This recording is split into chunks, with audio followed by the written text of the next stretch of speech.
Alright, so check this out. I lost an hour. Another post on this sub reminded me of my own experience losing an hour that I just can't explain. I would really appreciate if anyone could make some sense of this for me. I was at work on a university campus. One of my consultants wanted to check in with me on a project over coffee, so I met him at the local coffee shop that was 2 buildings over from where I work. I met up with him at 11 a.m. Because I had a 12 p.m. appointment with a supplier, I set a reminder on my phone for 11:45 and again at 11:55 so I could wrap up the conversation with the consultant in time for my 12 p.m. meeting. It's a coffee shop, so there wasn't any alcohol involved.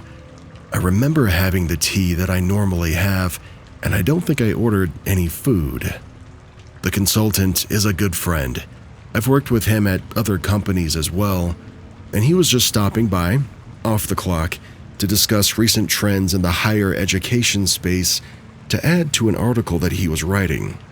A pretty common practice in the industry. So my alarm goes off at 11:45 and again at 11:55, and we say our goodbyes. I walk back to my office, which is literally half a block at best from the coffee shop. I take the stairs up to my office, and I'm immediately greeted by the receptionist inquiring as to where I've been. She further explains that my supplier showed up on time, waited 15 to 20 minutes for me to arrive, and then left, frustrated. I remember looking at the clock on the TV screen at the entrance and seeing that it was 12:59 p.m. I then ran to my office and looked at my PC. It was 1 p.m. It was so surreal to lose an hour and have no idea how it happened. I didn't feel lightheaded or compromised in any way, and I was in a public setting the entire time. My phone was reading the correct time when I double-checked afterwards, too. I ended up having to write a lengthy apology to the supplier. I meant to ask the consultant how much time we spoke for, but wasn't sure how to bring it up without sounding crazy. Given that he's a professional contact, I didn't want to create any weird vibes. Does anyone have any ideas?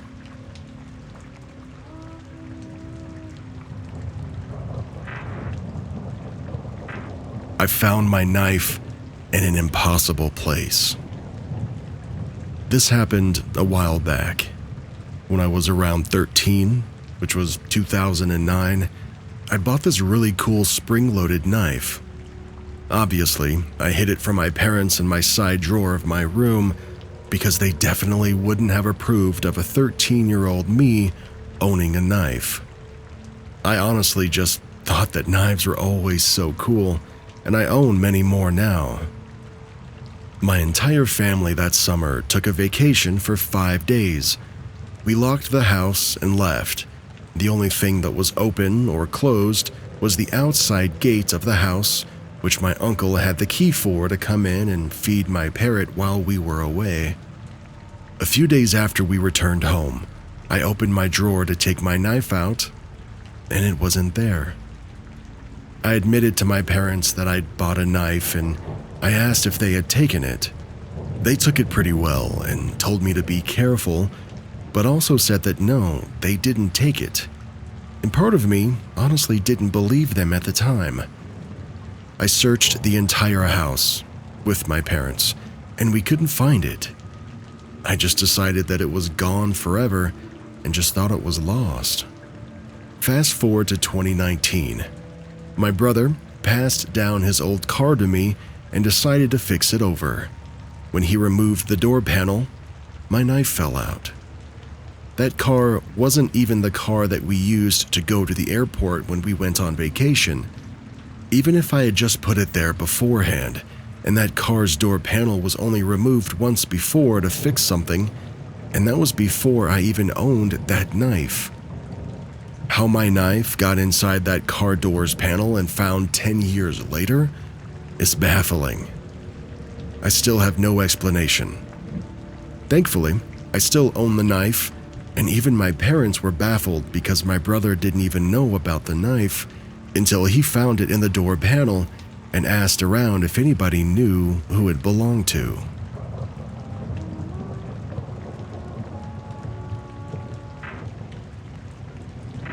Supplements swapped places.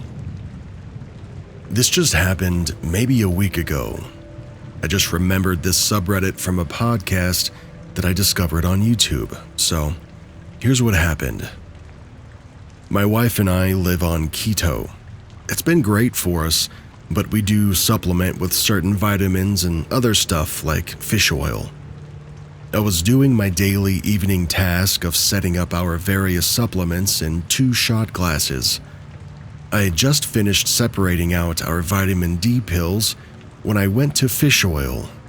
I put 1 in her glass and then went to put 2 in mine. That's when I dropped a pill. I felt it hit my foot. I leaned down to pick it up and I found a vitamin D pill.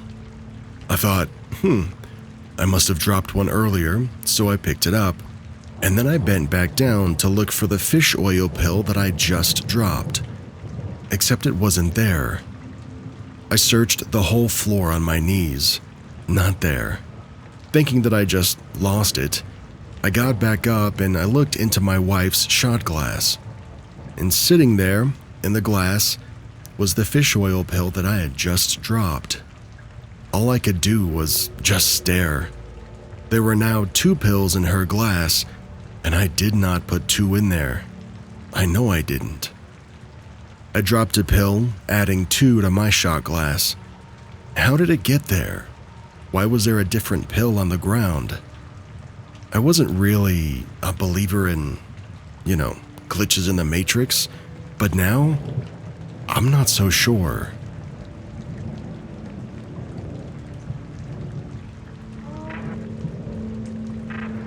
Missing remote. Okay. So I was watching a YouTube video on my bed. I paused the video using the remote, left the room to get myself a glass of water, and when I came back, the remote was nowhere to be found. I've turned my room upside down. I've looked in every crevice. The remote is actually nowhere. I'm certain that I haven't taken the remote out of the room because I do remember I put it on the bed right beside my phone after I hit pause. I've checked behind every blanket, and it's nowhere. I'm not even, sad that I lost the remote because I can control the TV from my phone, but the point is I'm just so spooked that it got lost because no one else has been here since I left, and now it's gone. And I just find that so strange. People may argue that it's a human mistake, but when I walked back into the room, I felt the energy change. It was like a wave washed over my brain.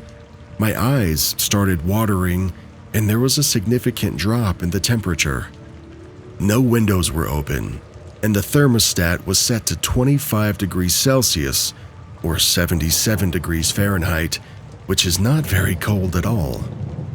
It's almost as if it just grew legs and walked away. This person includes an edit that says, "Okay, I lied, I do care. I just want my remote back." I just left the room again, walked in the door, and my gaze turned to the place where I last saw my remote, and lo and behold, the remote is just sitting there. This was clearly not there before. I googled this, and they said that there was a shift in dimensions, so I did what they advised. I clapped my hands multiple times and even opened the windows, and then, like I said, I walked out of the door just for the briefest while. It was barely a minute. And then I walked back in, and there it was. The remote wasn't there before, I know that for a fact. It's so spooky. Does anyone really know what could have happened here? I checked the highest possible shelf and all the way down to under my bed, and it was surely not in the room. Then it just, shows up? There are so many strange events that have happened in the past 10 hours that I just cannot comprehend that all of this is just a coincidence. I don't know why, but everything just feels really, really different today. All of this could just be synchronicity. I'm sorry if this was too long, but I just want to get to the bottom of this.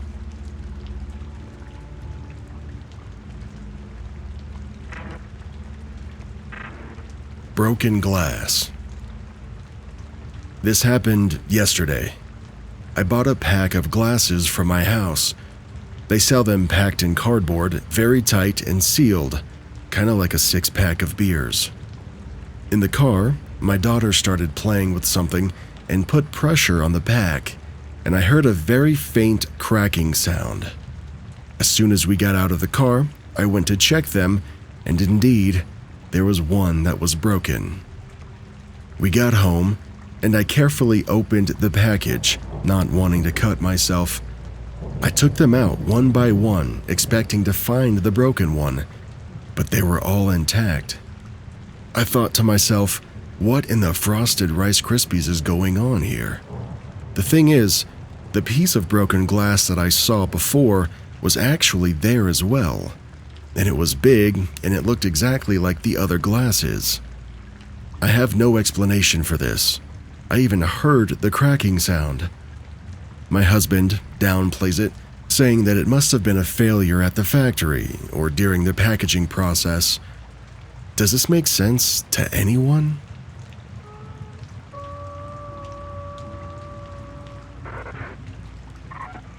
Finally, I had a small glitch. Today, I decided to use a glasses cleaning cloth for the first time. I got a pair of glasses and it came with 2 cloths. I usually just throw them out. I took one of the cloths out of its package and I threw the package away and I went to put the cloth away. I have a bag at my nightstand and I almost put it in there, but decided against it because my candle lighter is in there and there's usually some charcoal in the bottom of the bag. I bent down and I put the cloth next to the bag and I saw that there was a cloth already in the bag, just hanging out. It was the same one from the same company, and both of the cloths had folds in it like they were just opened. Again, I've never used these cloths before, and I go into this bag daily since it has my birth control in it. I went back to the trash to make sure that I only had one package. There were 2 in the case, and I didn't know if it was something that I'd done already. Only one plastic wrapping was in the trash, and the other cloth was in the case, still in the wrapping. This was jarring to me because the suspicious cloth was in the spot that I debated putting it, but ultimately decided against it. My fiance thinks that it was a stupid mistake, but it honestly was a shocking moment for me, since I'm the only one who would put anything there, so it must have been me. But was it just me in a different universe? I don't know.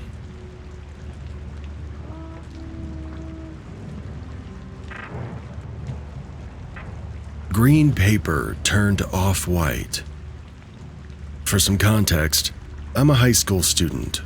My chemistry teacher gave us our final project handout, and it was green, which I found odd. Most of our papers are this newsprint that comes in this off-white color. I added some notes and underlined some stuff on the paper. I misplaced my pencil case and was using this pink pen in the bottom of my bag. It didn't show up well on the green paper, which annoyed me. The next day, we were supposed to get out the handout, and I saw the teacher giving out one of the outlines to a student that was absent the previous day. It was the normal color, so I thought the teacher must have just run out of the normal paper or something. However, when I found my outline, it was the same off-white color. I thought that maybe I just misremembered it for a different handout, and that one was green, but after searching, I didn't seem to have any green handouts. Also, my markups and notes and stuff were still present on the sheet. although more visible on this off-white paper. It's really weird, and I can't explain this, and that's why it bugs me so much.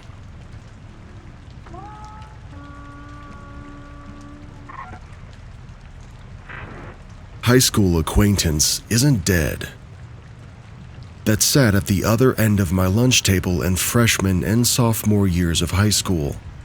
He was older than me in my friend group, and being little shits, we used to give him a hard time. He graduated and we never saw him again. This was around 2007. About 10 years ago, I was bored at work and web stalking people from high school. I find Mark's obituary in my family's local paper.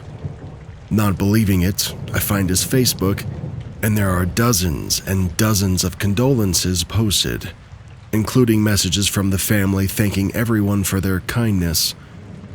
I remember being a little shocked by it, because I wasn't from a huge school and none of my classmates had passed yet. It wasn't outright surprising. I mean, Mark did do a ton of drugs, but it had a profound effect on me. I remember talking to my older boss about it and privately toasting to him with another friend. It stayed on my mind for weeks. I even considered belatedly sending his parents a card. Anyway, I was bored at work again yesterday and web stalking people, and I got a hankering to read Mark's obit. I don't know why, but I felt compelled to just look at it again and kind of reminisce. But after an hour, I couldn't find it for the life of me. The newspaper had no record of it. His Facebook account is deleted. Nothing comes up on Google except for a People Finder sort of entry for someone matching his details in Ocala, Florida. All records of his death have disappeared. Mark is an easy-to-Google guy. His full name was very unique. His brother was in my grade, and he had a very distinct appearance. I should be able to find some sort of information on him. Eventually, I fell down the rabbit hole and I found his dad's Facebook, and his picture profile was of Mark and his brother, apparently taken on some family vacation in 2019. And it's definitely Mark. He looks the same as he did in high school, just 15 years older. I'm stumped.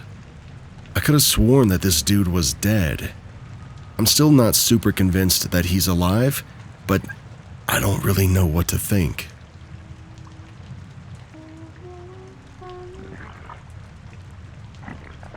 I think I met myself.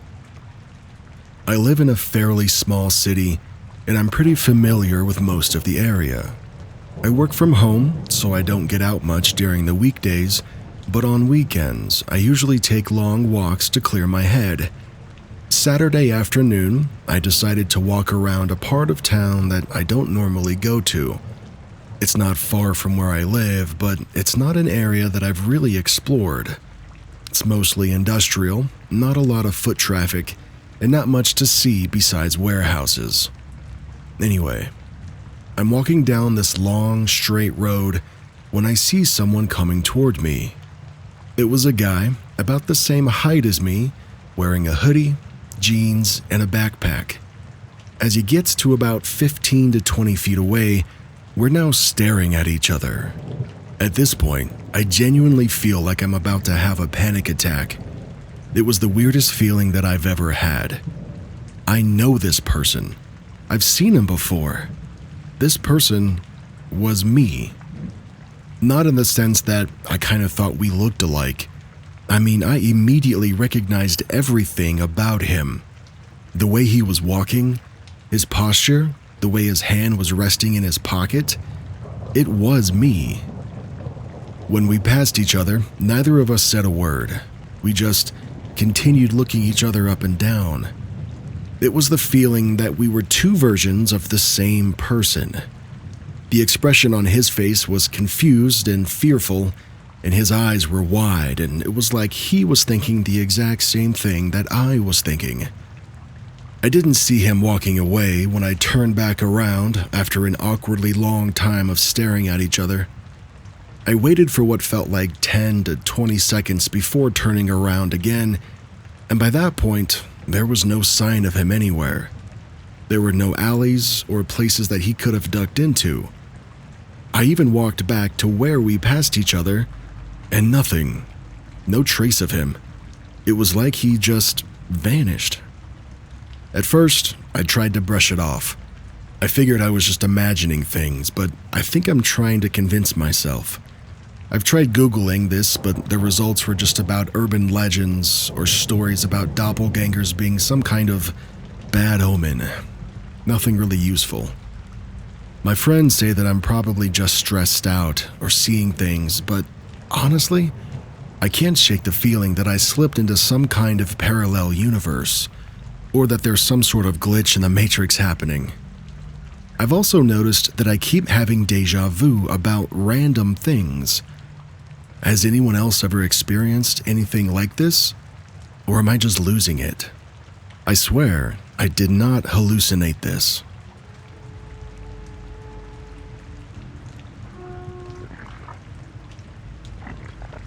Dead classmate comes to reunion. So, I graduated from university in 2020.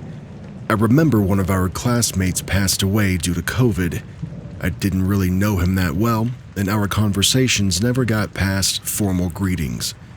Fast forward to last week, we had a reunion, and I see his brother at the reunion. Later, I find out that that's not his brother, it's him. I was too afraid to say anything. I didn't want people to think that I was crazy, and I couldn't backpedal and say that I'm joking, because joking about someone's death in our culture is extremely insulting and considered a bad omen, and I didn't want to be that guy. So, I just spent the evening acting casual and talking to people normally. Someone pulled out our graduation photo, and we started talking about it. And he's not in the photo.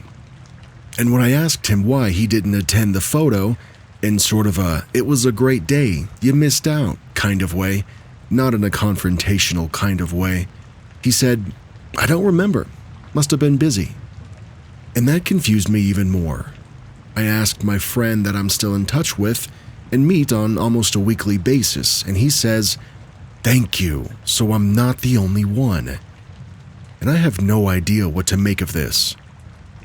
I thought that maybe he just got COVID and there were some rumors that he died, aside from the fact that spreading rumors about someone's death is extremely frowned upon, because no one just forgets they got COVID. Also, who the hell misses their graduation? If you do, it must have been a big deal, but he doesn't seem to remember. I specifically remember people posting "you'll be missed" and RIP on Instagram stories. I dismissed it as a false memory until my friend said that he remembered it too. My wife, who was my girlfriend during graduation, remembers me mentioning a classmate's death from COVID, so I know I'm not misremembering things. And there's no posts about his death on my friend's timeline, and his Facebook has been inactive since 2018.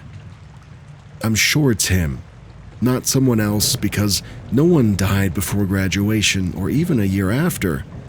Well, except for him. What could this be? I'm not saying it's a glitch in the Matrix, but it is very weird.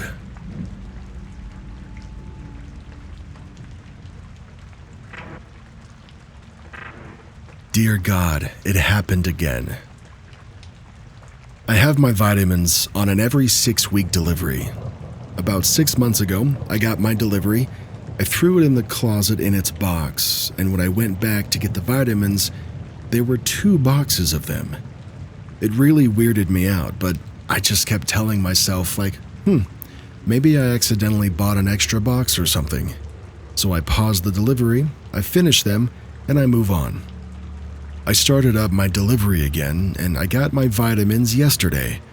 I threw the bottle in the closet, like I usually do, and I just went to take my new vitamins out, and there are 2 freaking bottles again.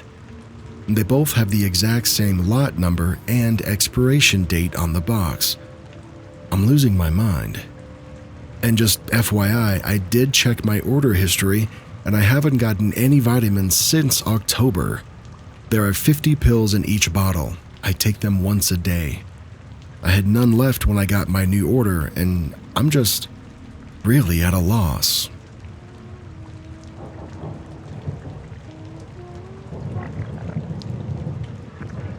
While I was in the hospital, I ended up somehow in an old building that no longer existed. Back in 2021, when I was 41, I was admitted to Wiston Hospital in the northwest of England with sepsis. It turned out that I had an MSSA blood infection and a heart infection called endocarditis. I stayed in the hospital for 6 weeks while the antibiotics did their job. Thankfully, I recovered, but something happened during that stay that I still can't explain. Wiston Hospital had been around for a long time. The old building had this 19th century look before it was rebuilt in 2010. And to clarify ahead of time, the old building was knocked down and the new one was built in its place. The new build feels modern and clinical, nothing like the older structure. While I was there, I had a bit of a routine. I'd leave my ward, take the elevator down, and go outside for a smoke, and then come back the same way. It was quiet at night, and I didn't think much of it until one night, when everything changed. That night, after my usual cigarette break, I got into the elevator and pressed the button for my floor, but instead of going up, it began to descend. I thought it was just a malfunction, and I planned to press the button again once it stopped. When the doors opened, the vibe immediately just felt off. The hallway didn't look like the hospital that I was used to. It was darker, emptier, and just wrong. The walls looked older, like something from decades ago, and there wasn't a single person in sight. I don't know why, but I stepped out to look around, even though I had this strong gut feeling that I probably shouldn't. To my left, I saw a doorway with a sign above it that said "Accident and Emergency." That didn't make any sense. A&E was supposed to be above me, not below. I kept walking, and the further I went, the stranger it got. The air started to feel heavy, and everything was eerily silent. Then I saw the beds. They had these old metal frames with thin blue mattresses, the kind that you'd expect to see in an old hospital, not a modern one. The further in I walked, the darker it got, and I started feeling like I was being watched. I panicked, turned around, and I ran back to the elevator. When I pressed the button for my floor again, it thankfully took me back up. After that, I avoided using that elevator whenever I could.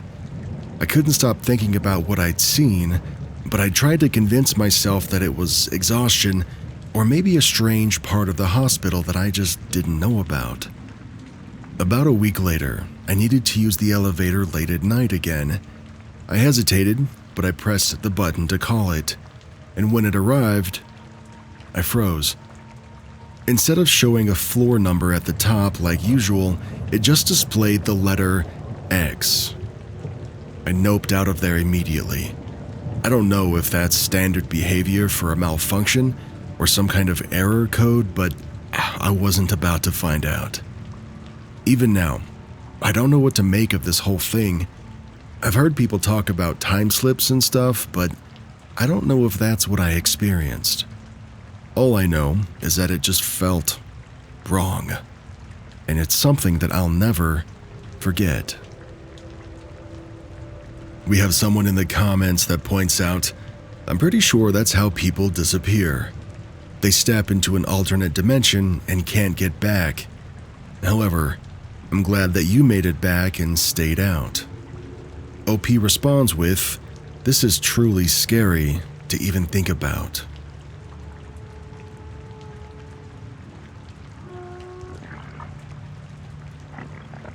Lost my favorite lipstick, and when I finally found it, it was unused. This happened just a couple of days ago. For Thanksgiving, my husband and I had went to my parents' house a few hours away and stayed for a few days. I had packed a bag of makeup for our stay, including my favorite lipstick. It's a Fenty Beauty Gloss Balm Stick in Fenty Glow. This lipstick had been purchased on September 14th, with plenty of time for me to use it and love it before Thanksgiving. When we came back from Thanksgiving, I unpacked my makeup bag as usual. A couple of days after getting back, I went to use my favorite lipstick, and I couldn't find it anywhere. I do have a significant amount of makeup, so I figured it could just be lost in all of my lipsticks, or maybe I had put it in a purse for an outing, or maybe it just fell out in my car. I just remembered that I definitely packed it for our Thanksgiving trip.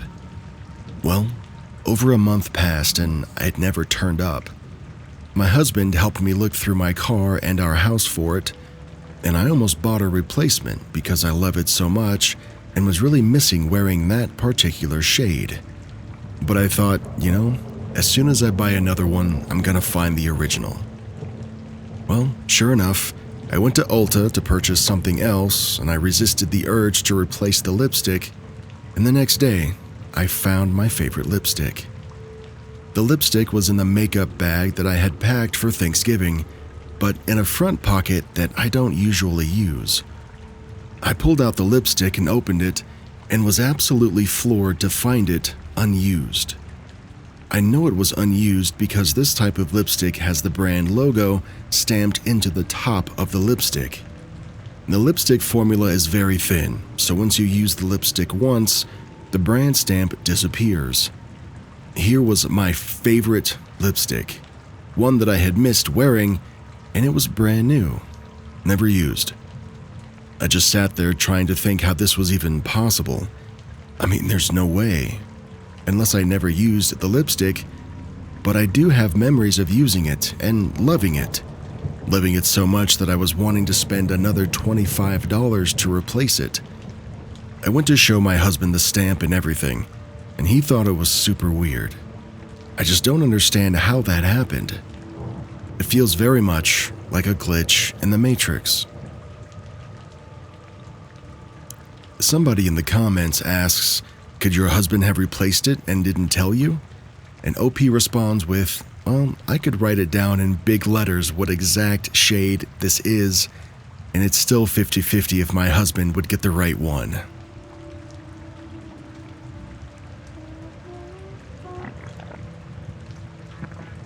Fridge magnets suddenly not magnetic.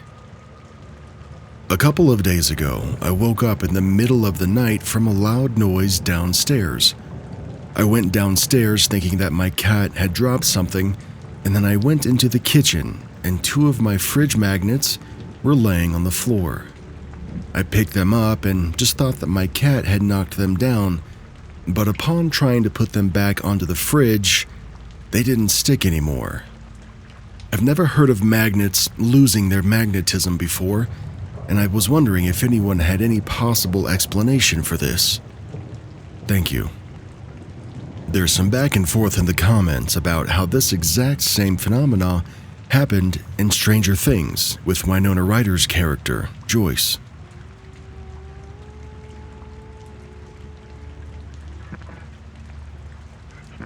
A whole disease has gone missing, but how?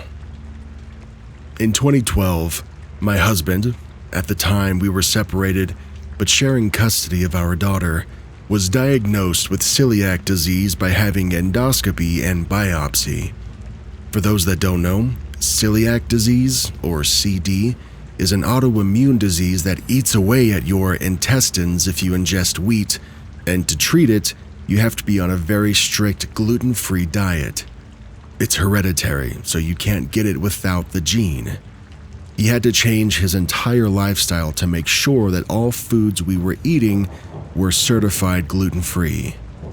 At the time, my daughter was also showing symptoms, and based on his diagnosis, we put her on a gluten-free diet as well. This put a psychological toll on her, as she often had to be left out of having treats at school or cake at parties, and I had to make and bring all of her food everywhere. She was formally diagnosed with CD a few years ago by endoscopy and biopsy after a gluten trial as well. Fast forward a few years, and my husband began having nutrient deficiency. I told him to visit his GI because if he's eating hidden gluten, it can fry your intestines' ability to absorb nutrients. Now here's where it gets interesting. Since they've found no record of his celiac diagnosis, which was done by his former doctor who is now dead, they made him repeat the gluten trial and endoscopy. When his results came back, it was negative for celiac disease. Now, I argued that they messed up and missed it in the biopsy because that is possible. And how the hell would our daughter have CD if he doesn't? And his former diagnosis had gone missing. So, he drives around all of our city to all of his former doctor's offices, and all are now closed. His doctor, who has passed, the office across from him, all gone. He finally finds out how to retrieve a copy from the deceased doctor's records. And guess what? The original test was negative for CD. What the actual? Prior to that diagnosis, he didn't even know what celiac disease was. When he was diagnosed, he had to go through a massive education about it and change his whole lifestyle to be gluten-free. Our daughter has it too, which, like I said, is hereditary. So that means either I have it and am the only one in my family who's ever had it, and I'm completely asymptomatic, or I don't even know. I'm so baffled, and my poor daughter, she always feels outcast due to having CD and always being the one left out of sharing food and company with people outside of our gluten-free home. This has to be some sort of glitch where in this universe, the results of the original test were negative instead of positive. Now, I don't know what to do with my daughter. Do I retest her and see if hers has disappeared as well? A whole freaking disease is just gone. This is insane.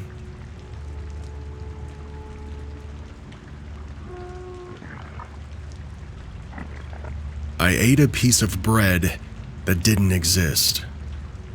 Okay, so a few years ago, I woke up and went out to the kitchen where my mom was. I was wide awake, and I sat down at the table, a plate in front of me. On the other side of the room, my mom was at the stove, cooking those tortilla bread things for me, like she had been doing for the past few days. Almost immediately after sitting down and waiting, she walked up to me, silent, and put a single tortilla on my plate.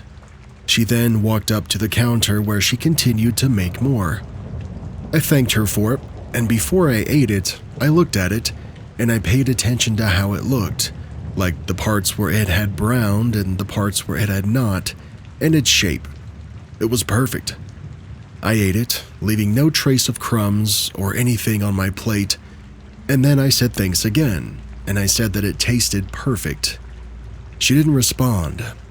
I assumed because she was still busy making more tortillas. I kept talking to her about how perfect that tortilla was, and she didn't really say anything. Finally, she said that she didn't give me any tortillas yet.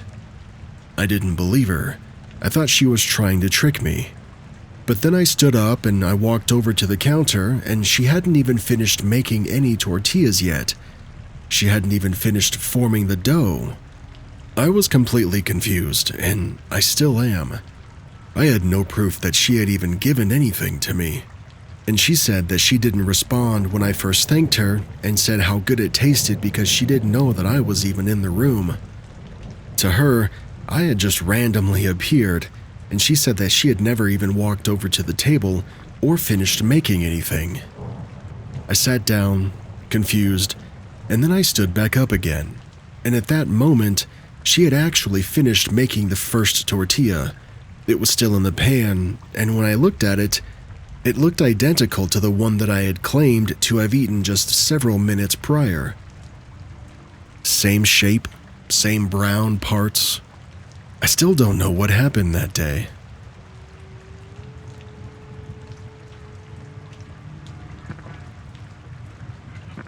This is a quick and punchy one.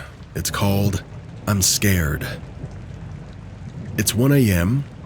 I was listening to music in the kitchen, Bohemian Rhapsody by Queen to be specific, with my headphones on, was really getting into it. And all of a sudden, the entire room flashed a faint red for just a split second. It was definitely not from the bulb and not from outside. I do get startled very easily, so I ran away immediately and said, "No, F that. My heart is beating so fast. What was that?" I'm sorry if I sound dramatic, but that's never happened to me before. This person includes an update that says, "The next night, I had a dream about an exploding star that turned into fireworks, and then the fireworks turned into a UFO. In the dream, someone complimented me and I responded, 'I am a light being.' It was a strange but vivid dream. Probably nothing to do with the red flash that I had seen the day before, but I thought I'd share anyway. Maybe I'm wrong, and they are linked."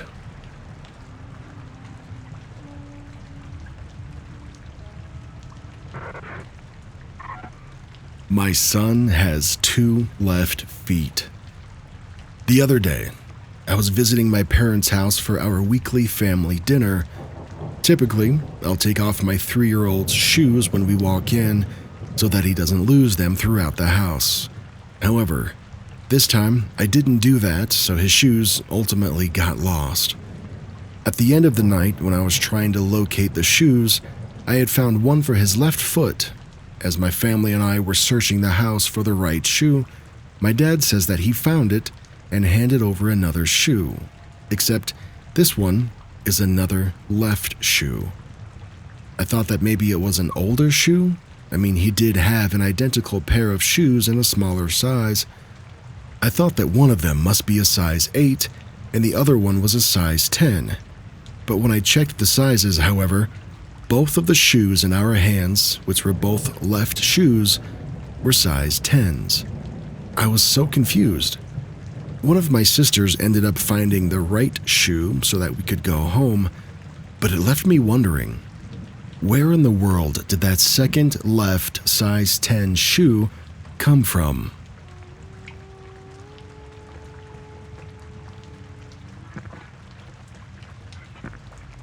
Phone and couch glitch from last night.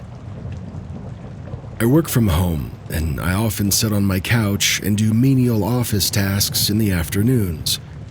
I sit with a side table on my left and an organizer bin to my right. Since I do this so often, I have chargers laying just to my right with supplies on the side table.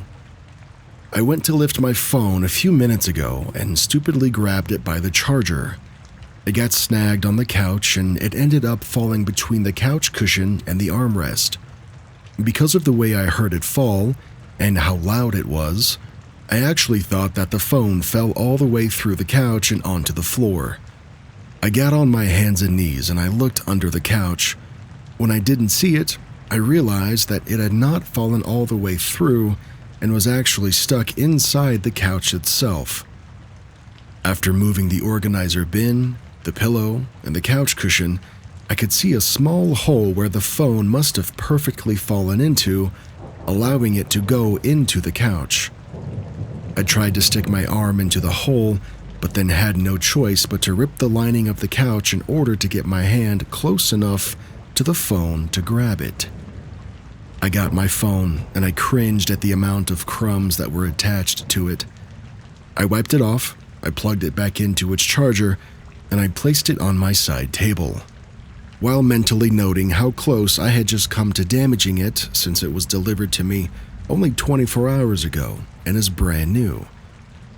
I then put my workspace and my cushions back together. I added a pillow to the side of the couch nearest the side table so that nothing could fall back into the hole. I was thinking about how I was going to go about fixing the hole that I had ripped in the lining when I reached in for my phone on the side table. It wasn't there.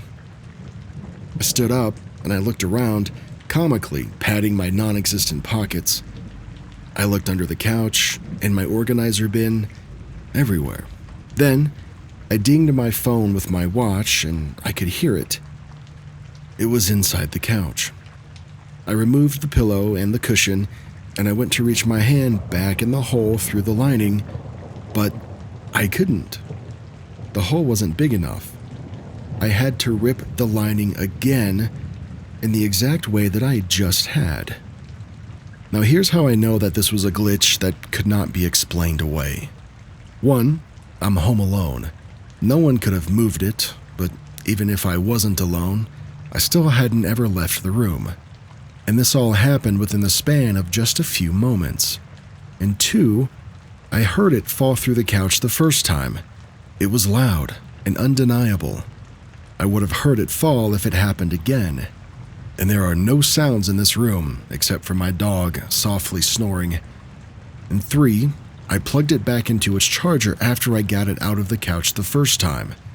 Even if it had somehow fallen, the charger would have been moved. But it wasn't. It was laying just as I had laid it, only it wasn't attached to the phone like it should have been. And 4, I had to rip the lining again. It was as though the universe reset by like 2 minutes and my phone went back into the couch and the lining unripped.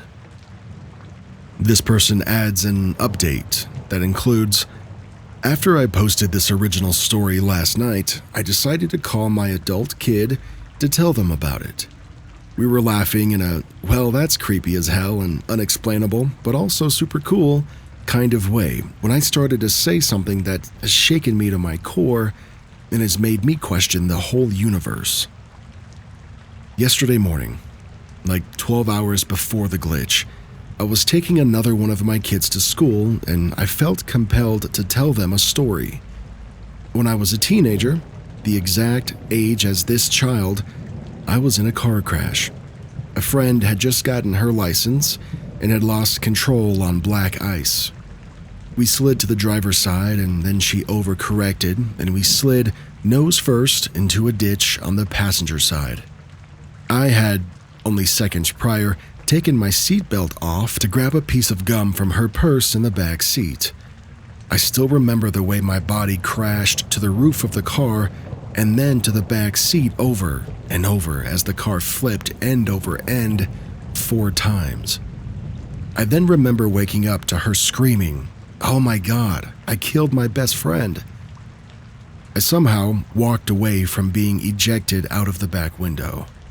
No one could understand how I was okay. I did have minor cuts and bruises, and my ankle was pretty messed up, but I didn't even have to spend the night in a hospital after flying through a window and into a field.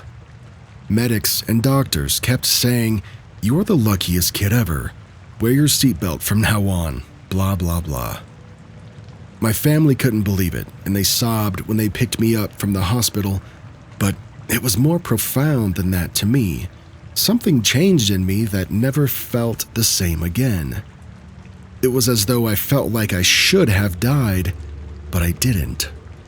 So again, yesterday morning, hours before this glitch with my phone, I was telling one of my kids that I hated driving on December 17th every year, but that I couldn't get out of it last night due to commitments that we had as a family. I told them that I would be extra careful driving, as I always am, especially on the anniversary of the, quote, night that I should have died.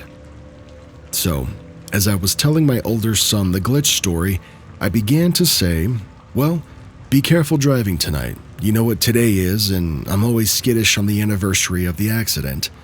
When I looked at the clock, ladies and gentlemen, my phone somehow ended up in my couch for the second time and the lining being unripped at the exact same time of the anniversary of the night that I should have died.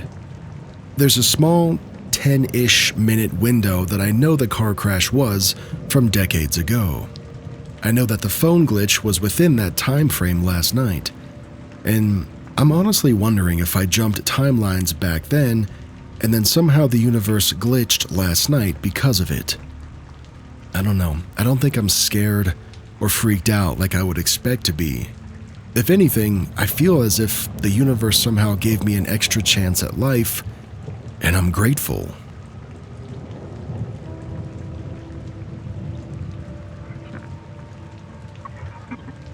Remote insanity. So, 9 months ago, our TV remote went missing.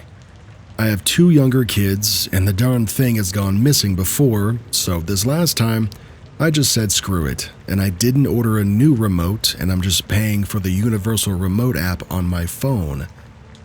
A couple nights ago, I'm watching Bluey on TV with my kids before bed.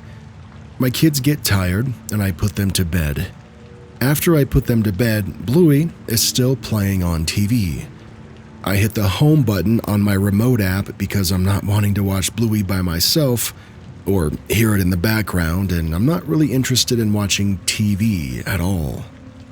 I'm scrolling on my phone when Bluey comes on again, and I once more hit the home button on my TV app. I go back to scrolling on my phone, and Bluey pops up again and starts playing.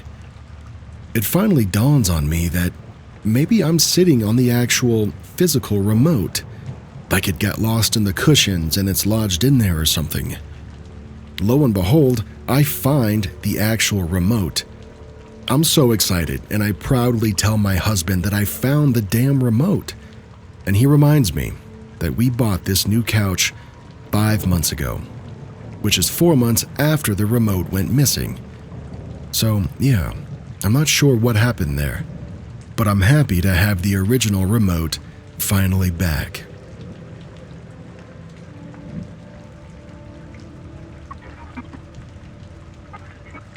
It's not there, and then it is, more than a decade later. My son and I were talking about this at Christmas, and we told his new wife the story, and she got creeped out just like we did. I was reminded of how weird the whole thing is, so I decided to share it here. Back around 2008, I was working in the front yard of my house when I noticed the screen of my son's bedroom window was missing. I was pissed, assuming it got removed and probably broken as he was sneaking out of the house. He was a very rebellious teenager. He staunchly denied having done anything with it, point blank stating that when he sneaks out, it's through one of the doors. I didn't believe him. I just knew that he had damaged it and then hid it or thrown it away. I also wondered if maybe it was the result of a failed break-in attempt. I looked all over for that missing screen or its parts without any success. And of course, I planned to replace it, but just never got around to it. The bottom part of the window where the screen would be was blocked by a row of hedges, so it was one of those things that came to mind only now and then. I didn't forget the missing screen, but it's a custom house where you don't just order screens that magically fit. Plus, I do sometimes procrastinate about some things. I remember being pressured into getting an estimate to replace all of the windows in about 2015. The salesman even commented about the missing screen when we were walking around the house. I didn't get the windows replaced because I thought the price was outrageous and just not worth it. Then, in 2022, we had a severe hailstorm, which chewed up my roof. My insurance company came out to approve the repairs. The adjuster and I walked around the house looking at all the damage to the gutters, window screens, the glass, to see what was covered by my policy. And that's when I noticed it. The missing window screen was no longer missing. It was firmly attached to the window. It didn't have any damage from the hail, and it didn't look brand new, and it was one of just a few without any hail damage. I literally got goosebumps from just writing this. Where was that window screen for the last 14 years? And how did it get back on the window? My son, who's now a responsible adult, gets just as creeped out thinking about it as I do, and we have no idea what happened.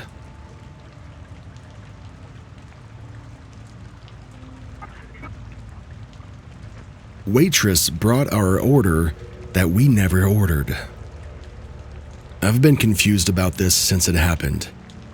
I met this guy a few weeks ago and we decided to go to this tea place. We arrived and were taken to the downstairs area by the waitress. We got seated, we got our menus, and then she left and went back upstairs. It was only us and like maybe 4 or 5 other customers in that room. It was a small area, and we started looking through the menu. This place had probably hundreds of tea options. We decided to get chai tea. They had around 4 options of that too. We eventually decided on the masala chai, then closed the menus and just started chatting. We'd been talking for like 20 to 30 minutes at that point when I realized the waitress never came back to take our order. So I asked the guy that I'm with, is she ever gonna come back or what? Then he said, oh, I think maybe we have to push a button to call for them. And indeed, there was a button under the table. The waiters did not mention this, by the way, so I pressed it. And within like 30 seconds, the waitress came with masala chai tea that we never actually ordered. When she left, I was like, did we actually order? And the guy was also like, I don't think we did we? We were confused, but we got over it pretty quickly, so we never asked, but how did that happen? No waiter ever came downstairs to take our order, and there was no one there besides us and the other guests, nor did the guy that I was with ever leave the table to order. So what could it be? A glitch in the Matrix? A time slip? Someone that I told this story to said that maybe they have a microphone or something, which I think that would just be weird. Or maybe a waiter overheard our conversation, but that would be super unprofessional. They would still need to come and confirm the order or inform us of how it works. Also, when I pressed the button under the table, she came immediately. So even if we did order what would possibly take them a half an hour to make, also why would they wait until we call them to bring it? Further adding to the glitchy feeling of it all.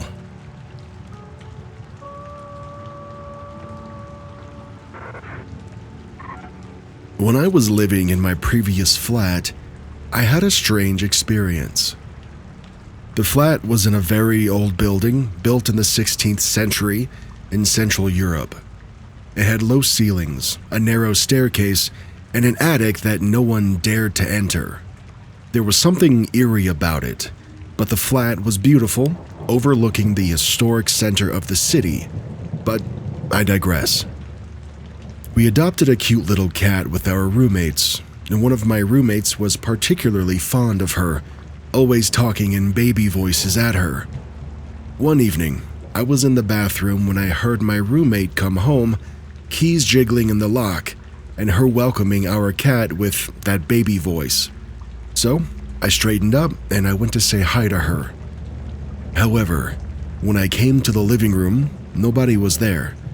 Only the cat peacefully sleeping on the couch. The flat was completely silent. I couldn't believe it. I most definitely heard her come home. Do you think this was some sort of hallucination or a glitch?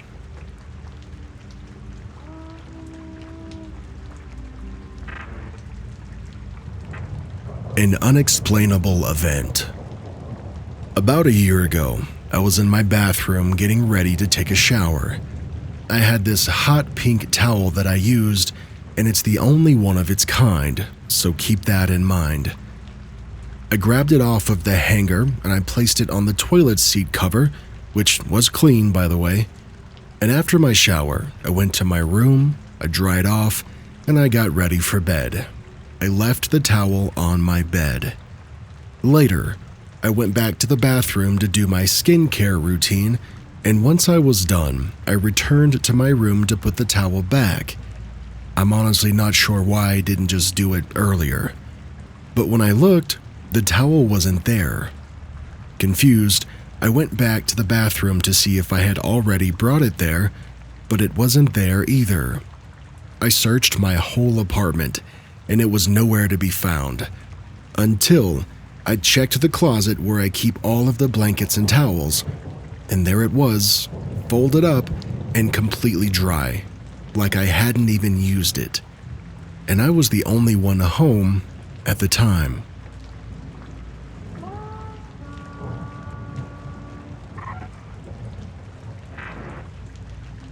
Droplet of water randomly on my hand with no explanation. This is such a weird thing because it's not even that crazy, but this happened a while ago, and sometimes I'll just think of it and still be like, what? That was weird, and I still don't know how it happened. But one day, I was in the kitchen. Yes, I was somewhat near the sink, but it wasn't on, nor had it just been used, and I was sort of just standing there, probably on my phone. I think I was, because my hands were not in a resting position, just a very mundane moment in life that I can't remember fully up until I randomly get a splash of water on top of my hand, and my immediate thought is, oh shoot, there's a leak in the ceiling. So I of course look up, expecting to see drops of water falling, but no, there's nothing. So I'm like, what? How come I have water on my hand then? So I grabbed the kitchen stool from the island and I put it in the spot where I was standing, and I stood on it to feel the ceiling, and it was bone dry. So I get down, and now I'm really bothered because how did this happen? I'm feeling my hair because maybe my hair was just a bit wet or something, even though I didn't come from outside and I hadn't had a shower. And no, dry. I feel my clothes, dry. I look at the floor, I feel it all around, and it's also dry. No one else is in the kitchen with me, and I don't think it was the sink because, well, first it wasn't even on, and even if it was, I wasn't close enough to it for water to even get near me. And even if it did get on me, how would it have landed on top of my hand in one big water droplet? Usually if you get splashed by the sink, it's just a small spray. But again, it wasn't on, and I wasn't even close to it.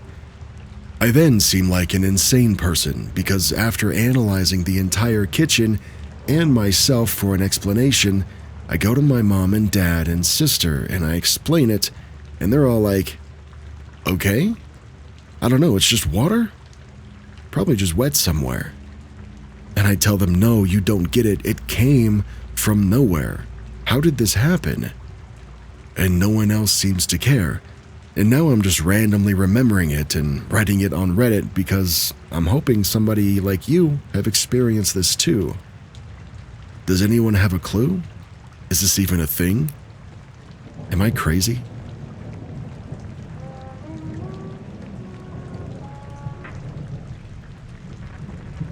Strange spice shaker. We were out of smoked paprika, so I bought 2 new spice shakers with it. My fiance was having trouble opening them. There's a little paper wall in between, so she asked for help. I opened it, and I removed the little paper thing so that she could cook our lunch with it. A few hours later, I was making dinner. I opened our spice cabinet, and I saw the 2 shakers. One was emptier than the other, so I used that one. However, when I tried to season, it didn't work. I examined it, and I saw that it was sealed by this paper thing. My first thought was to try the other one, but to my surprise, that one was also sealed. I asked my fiancée just to make sure where she had put the one that I had opened for her, and she told me the spot that it was in, and of course, it had to be one of the 2. I mean, one was even emptier. I called my fiancée over and I showed her the shakers. She was totally confused, since she's never played any pranks on me before and is a pretty bad liar. I'm 100% sure that this wasn't a joke. Plus, those paper things are always stuck on pretty firmly, and we don't have any glue in the house.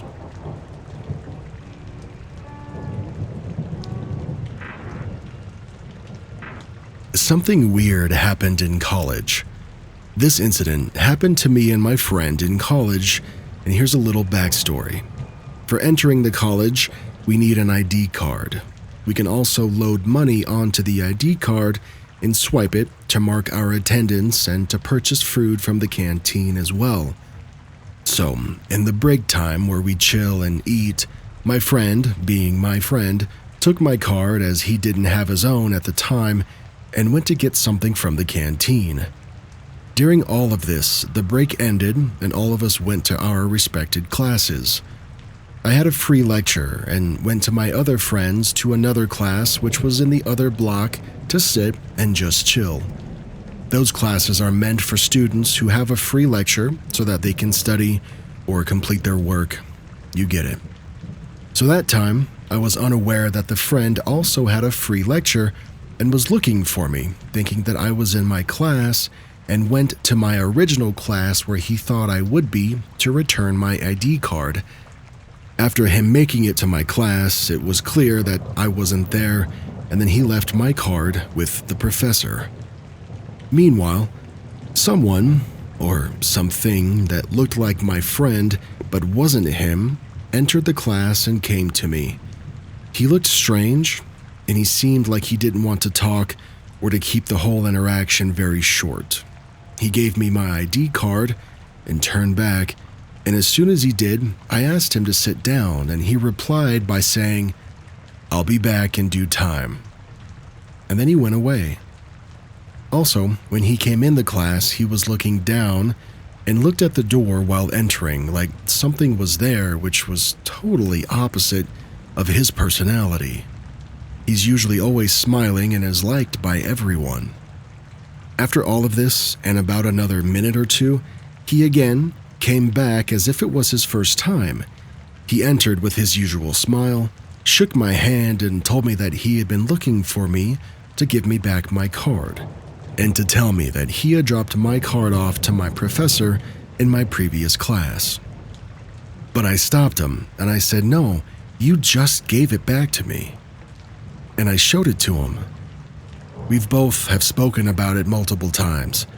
It's not possible that I went to my class and came back before he came to the other block, because there's only one way to walk between those blocks, and it's not possible for anything human to go to the other block to get the card and to return back and sit in the class while my friend was coming from my original class to the other block at the same time. Even the professor didn't tell me anything once I returned to my class after the lecture ended. This friend has been with me since more than 5 years, and I know him inside and out, and I just know when he's lying. I remember his face when I told him all of this.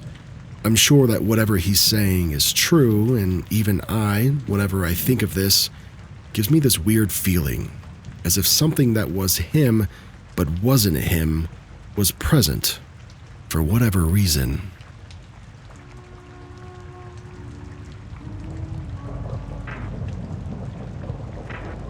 I saw my parents' doppelgangers. Okay, so I just joined this subreddit recently and figured to post this story with the hopes that someone has experienced a similar experience or maybe has some sort of explanation. I've been experiencing so many weird glitch in the Matrix experiences recently, and I'm thinking of making separate posts for each of them. This happened to me, a 22-year-old female, about a month or so ago. I've been thinking about this a lot recently, and a friend of mine recommended I post it here. This has kept me up at night recently, and the more I think about it, the more unexplainable it becomes. It was a Saturday, and I enjoy filling up my car on the weekend before the week begins. I needed to get gas, and before I left the house, I told my dad that I would be back in a few minutes. I just needed to get some gas down the road at my local Kroger, because it's 3 cents off per gallon, and that I would be back shortly after. Anyway, for some reason, I have an overbearing dad who refuses to believe that I know how to pump gas on my own, even though I've been doing it for over 6 years. I leave the house to get gas, and as I mentioned, the Kroger is right down the road. I have to take a massive left turn to get into the area, so I like to drive all the way around to avoid that massive turn. AKA, it takes a 2-minute drive and turns it into a 7-minute drive. As I'm making the drive, about 3 to 4 minutes in, I notice my parents' car approach me and begin driving close behind me in my rearview mirror. Now, their car is unique, and the color is a very specific light grayish blue. I roll my eyes as I'm thinking, wow, they seriously think I can't get gas on my own, and they're following me to make sure that I can. I approach a stop sign and quickly check my side view mirror to get a closer look to make sure that it's them, obviously annoyed. In my mirror, I see that it is my parents driving, and I know so intensely that it was my parents, because I know what my parents look like, you know? There's something off that I noticed, though. Their expressions are completely blank and just kind of seem empty. I can't explain it, but it had to be my parents. But all the energy from them was just kind of gone. They looked like NPCs. I decide to shrug it off and keep driving just the last stretch to the Kroger. As I turn into the Kroger, I notice my parents are no longer behind me. I pull up to a pump and I pull out my phone to check my parents' location, and it says they're at home. There was no way that they had enough time to make it back home from where I had last seen them on the road. I finished pumping my gas and I make my way home, still very confused about the whole thing. Later that night, I ask in a laughing manner to my mom, "Hey, Mom, why were you and Dad following me earlier?" She looks at me super confused and says, "What are you talking about?" I explain what I saw on my way to get gas, and she replies with, "Dad and I haven't left the house at all today." Now, I must preface this by saying that my parents are incredibly religious, conservative, straightforward people and would not prank me like this or lie about it. I know with absolute certainty that they did not leave the house. So please tell me, who was that following me?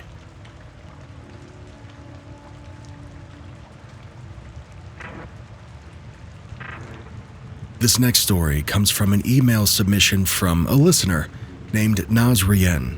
By the way, if you have your own glitch in the matrix situation or some kind of unexplainable event that you want me to consider narrating on the podcast, send it to derekwebersubmissions@gmail.com. Just make sure it's typed up neatly and I'll check it out. Hi Derek, hope you're doing well. I love listening to Glitch in the Matrix stories when I go to bed, and not too long ago I found your channel and I'm obsessed. Here's 2 of my own stories. 1 minute turned into 1 second. This morning, I was sitting in my living room, looking outside to see what my dad was doing. The front door has glass panels, so I can clearly see if anyone passes by or is at the front of the house. I watched as my dad, who had just returned from cutting grass for his sheep and goats, walked to the side of the house where I could no longer see him. The strange part is, as soon as he disappeared from view, he immediately walked in through the back door. I was so confused. I glanced again through the front door, knowing that it usually takes him about a minute to walk from the front of the house to the back. And given my dad's usual pace, it's impossible that he could have conquered that distance so quickly without full-on sprinting, and even if he had, he would have been out of breath by the time he made it to the back. Yet, he walked in a perfectly normal, calm, and unhurried manner. It left me wondering, did he somehow pass through a portal or something? Here's Nazrian's second story. The mystery of the double arrival. This happened a few days ago. It was just another ordinary day. I was minding my business, washing my clothes like I usually did. And here's a little backstory. I have a cousin who lives across the street, but not directly opposite my house. Our homes are slightly staggered. On this particular day, a neighbor was getting married, and since my cousin is good friends with him, he had been helping with the wedding arrangements. He wasn't home when all of this went down. Now here's where it gets weird. I was outside, at the side of my house, taking clothes out of the dryer to hang them up. The sun was just right, and I was in my zone. And that's when I heard it. A car with loud music pulled up in front of my cousin's house. Curious, I paused for a moment, but since I couldn't see his house directly from where I stood, I could only see the street, so I continued on with my chore. After about 10 seconds, the car drove off. I leaned forward to catch a glimpse of it, and to my surprise, it was my cousin in his gray car with the windows rolled down, and I saw him clear as day wearing a blue shirt, party vibes and all. He was heading in the opposite direction, not the direction that he came from, and I thought to myself, this man is definitely in party mode. Shrugging it off, I continued with my task. I grabbed 2 more pieces of clothing from the dryer and then moved to the front of my house to hang them on the balcony. But then, something strange happened. There he was, my cousin again, pulling into his driveway, coming from the opposite direction, not the direction that he went. Same car, same blue shirt, only this time, there was no loud music. I froze, and I thought, what just happened? It had only been seconds since I saw him leave in the other direction, and now he comes from the opposite direction? What's going on? Was it someone else the first time? It couldn't have been, because I clearly saw him the first time. And if he did take a detour, it's impossible to be home in less than 20 seconds. The detour usually takes more than 5 minutes to come back home. And I was outside the whole time with the street in view, so it can't be that he turned around without me noticing. So I'm just left wondering, who was that the first time?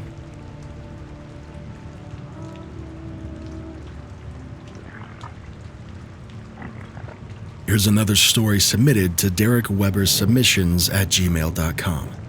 Comes from Justin. He says, "Hello.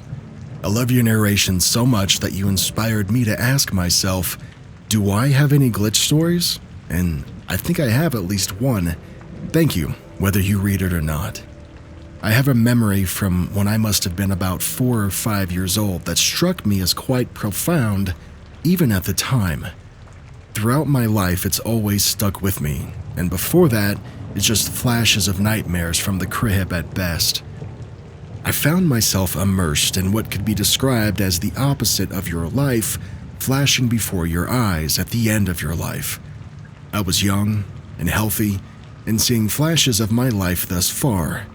Memories that gave me context for my simple existence as a young boy up until that very point. Nothing else was occurring to me at that time. It was like what I might imagine watching in a movie like The Sixth Day with Arnold Schwarzenegger, where they clone a person and install their memories just before they open their eyes and become conscious. Then they are that person, or themselves. This is my mom. She's my everything. I trust her, and she loves me, and we live in that apartment that looks like this inside. I have these things, and I have had these experiences. And then, suddenly, this surreal sense of self-awareness comes over me as I come to understand all that I've just reviewed. I'm seeing through my eyes, and I'm considering my surroundings. I looked around, intrigued as to how I had come to be here. I wasn't exactly confused. I was just more like, cool, this is awesome. Now what's going on here? It was like the abrupt end of a trip, as though I had been sleepwalking up until this point in my life. I was following closely behind my mom in the mall. We weren't far from the entrance, and I know now, and before, that I couldn't process having actually walked into the mall with her. I can't recall exactly, but I remember saying something to her like, "What are we doing? Where are we? How did we get here? And was I even me before just now?" I recall her being intrigued as I tried to explain this to her, but nothing more of that conversation. It was as if my soul had just popped into my body and was making sense of what seemed to be my sudden existence, finally realized. I can admit that it could be some phenomenon of life and growing up that I happened to note, but I never forgot it. I'd love to hear if others have had any similar curious experiences from early childhood that seemed inexplicable at such an age of mindless innocence. Have we chosen this amnesiac incarnation? Do we only have one life to live? I'm curious. Share your stories so we can get to the bottom of this. Thanks again, Justin.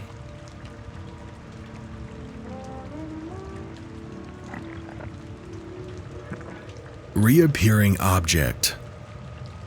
I posted on here quite some time ago about how my favorite nail polish vanished years ago and how it still bugged me. I expected it to turn up when I packed up and cleaned my entire house to move 2 years ago, but it never did. I've been looking at polishes occasionally when I go to stores for all of these years, hoping to find a similar shade to replace it, knowing that it was likely discontinued and not remembering what the brand was. I'm not a very avid nail person. I really only do my toes, and I only have about half a dozen colors that I've been using for forever. Now, this morning, I decided to paint my toenails and wasn't very decisive about the color that I wanted. I opened up the medicine chest where I keep all of my polishes, and there it was. Not only was my lost polish in my medicine chest, but it was there, front and center, in front of every other color in there. Where did that come from?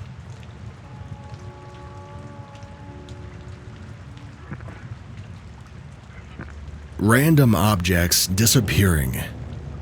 The first object to go missing was a single shoe. My friend and I were deep cleaning my room and my shoe just disappeared. We checked all the trash bags, the donation box, we looked under my dresser, and all throughout my closet, but it was nowhere to be found. I kept the other shoe for months just to see if the missing one ever showed up, but it never did. I didn't really think twice about it. This next instance freaked me out a little. I was on my bed with my boyfriend opening packages using a pocket knife. I set it down to look through the box, and when I went to pick it back up again, it was gone. We checked all of the empty boxes, the trash, we looked under my comforter, under my pillows, and we even moved my bed away from the wall. Still, we never found the pocket knife, and that's always left me unsettled. I didn't start to connect these things until recently when another item went missing. I was packing to go home for the holidays, and my doorstop went missing. Again, I checked all through my closet, behind everything on the floor, under my dresser, behind the organizer, but it's nowhere. I ended up just ordering a new one, but then I stopped to think about how these things kept happening. I feel like I'm going crazy. These incidents have all happened over the span of a year or so. How are my things, that also aren't very small, mind you, just disappearing into thin air? My shoe? My pocket knife? My doorstop? Where have they all gone? And as of now, none of them have turned back up.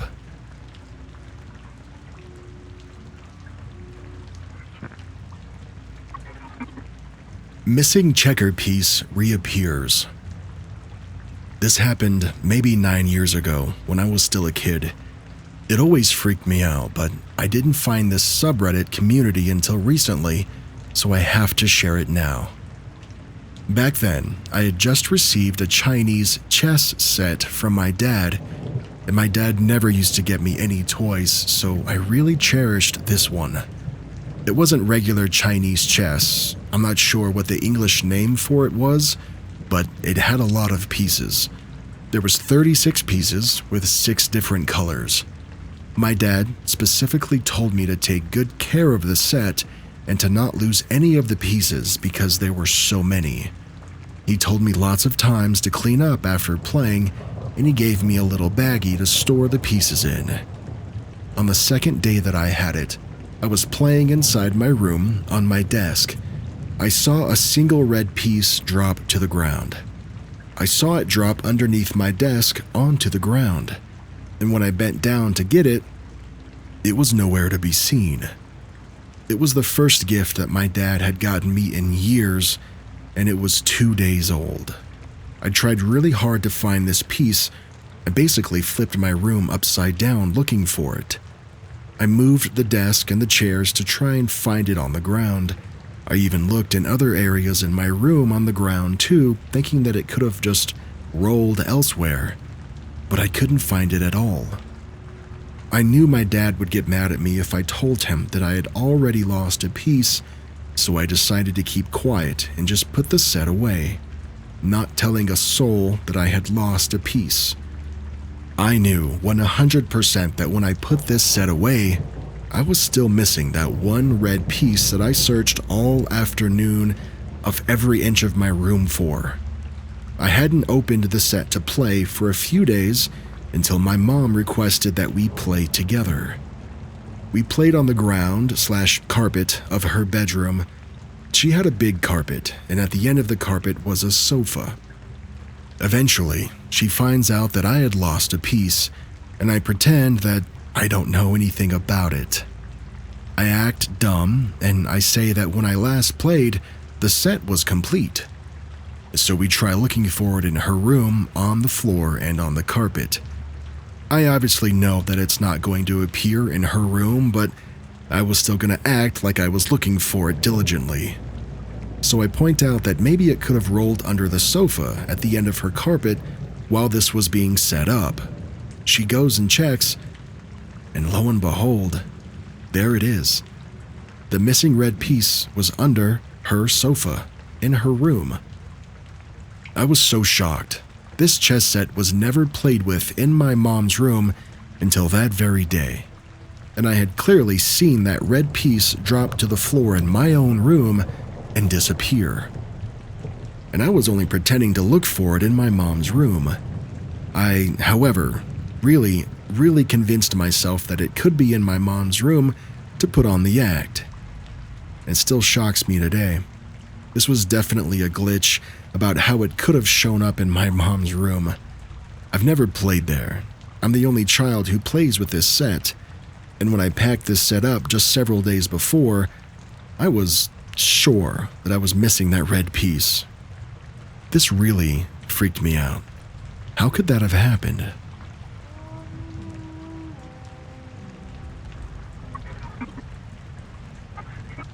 Teleported across a busy road. This happened a couple of weeks ago, and I still can't figure it out. Before I even get started, here's a few things. 1, I drive a lot for work. I go through 11 to 15-hour audiobooks a month, and I spend hours on Marco Polo sending and receiving vids from my childhood best friend in another province. 2, I often go on autopilot when driving. I'll get home, but I won't remember the drive. The audiobooks help with this. I don't get lost in thought, and I am able to maintain awareness while on the road. If I lose my place in the book, I know that I've zoned out. And 3, even when I am on autopilot, I still drive safely. I don't run red lights or miss stop signs. I don't get in car accidents. I'm a very cautious driver by nature. On the evening in question, I was alert and aware of my surroundings and listening to an audiobook.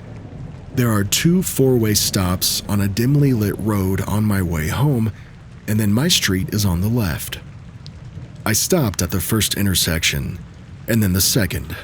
The first stop had no other cars, and the second had a car already at the intersection, so I let them go first, and then me. I began looking for my turn. It was dark, and I don't often drive at night, so I was actively engaged in ensuring that I turn onto my street and not someone else's driveway. Except, My turn wasn't where it should have been. My internal clock told me that I should have reached my street by now. Then, I saw a street up ahead, and I figured that I just must be driving slower than usual in the dark. I checked my speed, and no, I'm doing exactly the speed limit. But this turnoff wasn't my street. It had a different name. A name that I honestly didn't recognize. Confused, I kept going and saw another street name that I had never seen before. Now, I was completely disoriented. My street is the only street after that second stop sign and before a busy 4-lane intersection with a traffic light. I pulled over and I checked my phone's map. Yeah, somehow I was on the other side of that busy road in a subdivision that I had never visited before. Somehow, I had skipped locations. I told my husband and my friends, and they all figured that it was just highway hypnosis, but it wasn't. I get that all the time, but this was different. For starters, I was actively engaged in watching from my road since it was so dark out. Second, there were no other stop signs between that busy road and where I pulled over, so I wasn't just disoriented or on the wrong road to begin with. And besides, I remember the names of the streets at the 4-way stop intersections were correct. Also, I was listening to my audiobook. Looking for a term that I do umpteen times a week doesn't take so much brain power that I have to pause my book, even if it is a lot darker than usual. And the story that I was listening to remained coherent throughout, so I know I didn't miss anything. And finally, when I do zone out, I always take familiar routes. I'll find myself heading to my kids' school or home, and I've never zoned out and ended up somewhere unfamiliar like this before. What this felt like to experience was as if the chunk of road with my street and the busy intersection just got cut out, deleted. I have no explanation.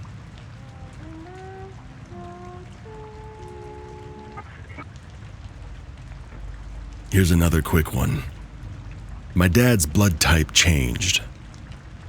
My dad has always been O negative, and I know for a fact that he was because I've seen his health records since I've been a little kid.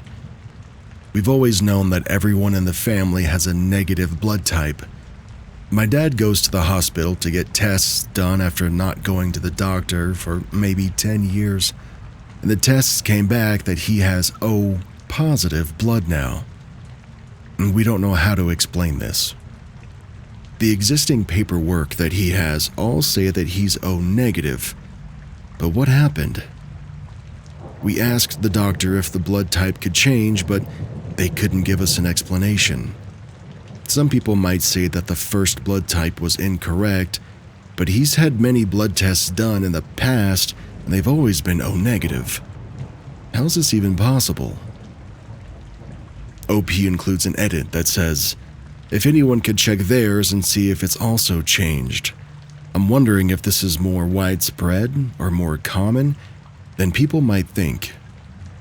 I need to go get mine checked because I haven't in a while.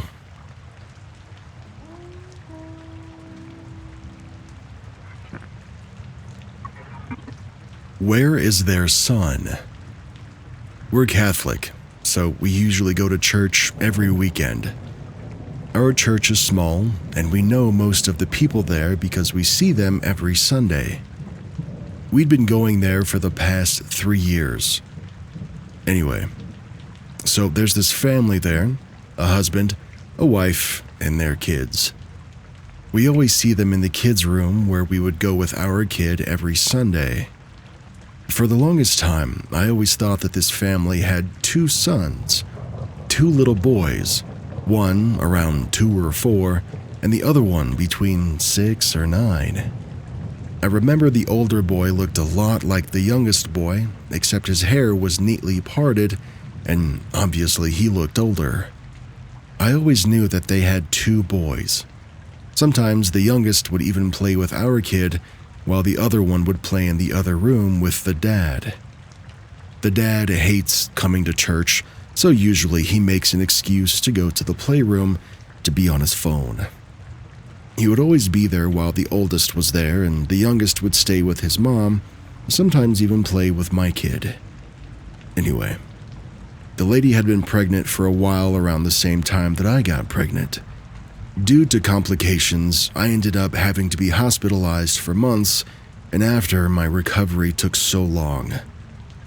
I lost my baby at birth, and I had a really hard time mentally after that. It's been a year since, and after therapy and a lot of support, I've been able to get my strength back, emotionally and physically, and I decided to go back to church. I saw the lady there with her son and daughter, but I could have sworn she had 2 sons. Where was the other one? After Mass, I went to the car and I said to my husband, "That lady's daughter is so beautiful, but where was her other son?" My husband responds with, "What other son?" I said, "The other one. They had 2. He says, "No, they've always just had 1. And my husband looked at me like I was crazy. I shrugged it off that day, but then finally next Sunday came, and I still didn't see the other son. So now, for the past few weeks, I've been thinking about the other son, and I'm so confused. I swear, she had 2 boys. We all got COVID now and have been in quarantine and haven't been back to church again, but I keep thinking about the older son that just doesn't exist anymore. I keep going back to remember, where did I go wrong? Where did the confusion begin?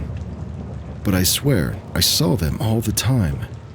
And it couldn't have been anyone else's kid because I would have seen him in church again like we usually did. Also, the kid looked so much like his brother, like they could have been twins, other than being several years apart, of course. I saw them in the same room. I saw them wearing different jackets, and I saw them interact with each other. I have a clear picture in my head of the older brother. This is a kid that I saw every weekend.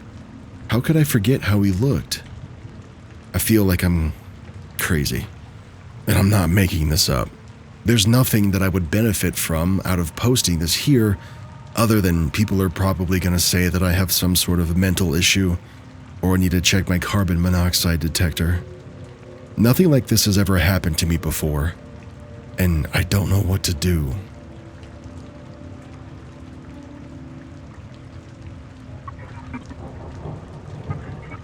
Library book disappeared. So I got the book called The Murderer's Ape through my school library on a Friday. The librarian specifically talked to me about how she liked the book and that it was chosen to be translated to English from Swedish. The period after next, I realized that I don't have it. No big deal. I mean, I'm known for losing things, and my previous period's teacher is known for a mini lost and found near the back of the class. Every Friday, the school emails you any books that you've checked out by the end of the day, if you have any, and I received no such email. The next day, the book isn't in that class. I went to the library to tell them about how I lost the book and didn't get any emails confirming that I had even checked it out, and they have no record of the book. No stand where I just pulled it from yesterday, and the librarian had no idea what book I was talking about, let alone the minutia that they knew the day before. It's been months and I haven't gotten any emails or delayed charges. And just to clarify, I did speak to the same librarian both times. There was some rightful confusion on the matter.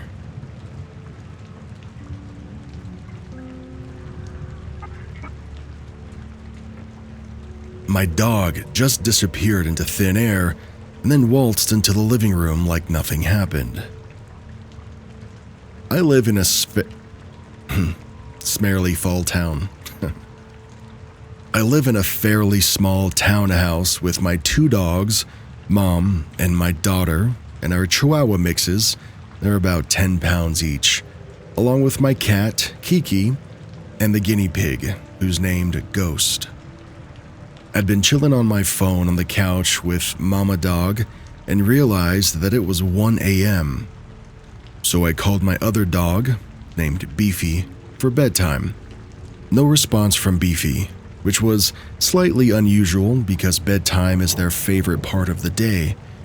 I figured Beefy was probably already napping somewhere. So I shake the treat bag and Mama and Kiki come running, but there's no sign of Beefy.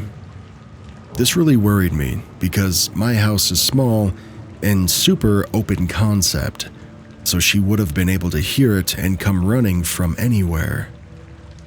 I checked all the dog's usual hiding spots, under the beds, in the sheets, between the pillows. Nothing.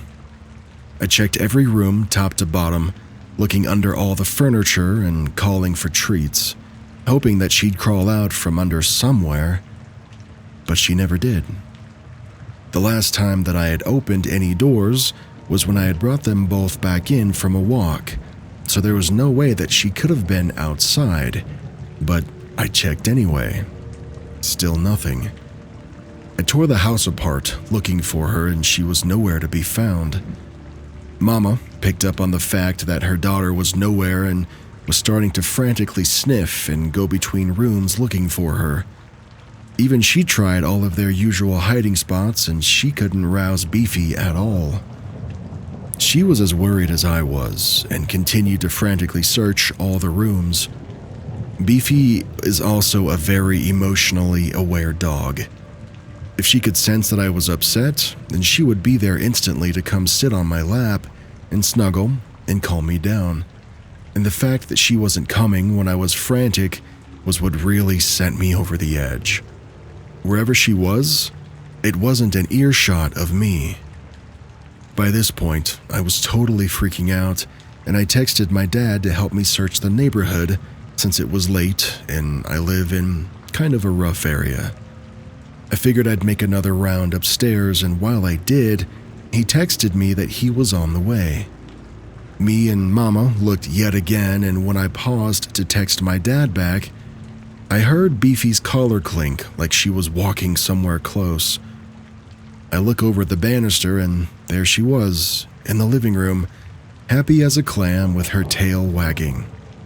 She looked perplexed or confused when she saw me and Mama were so worried, but otherwise totally fine. I was just so confused by what happened to her. How did my dog disappear into thin air and then come back in like nothing even happened?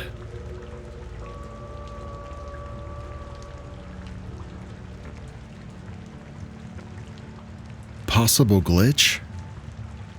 I came across a post about this and it reminded me of a weird experience that I had just a few years ago.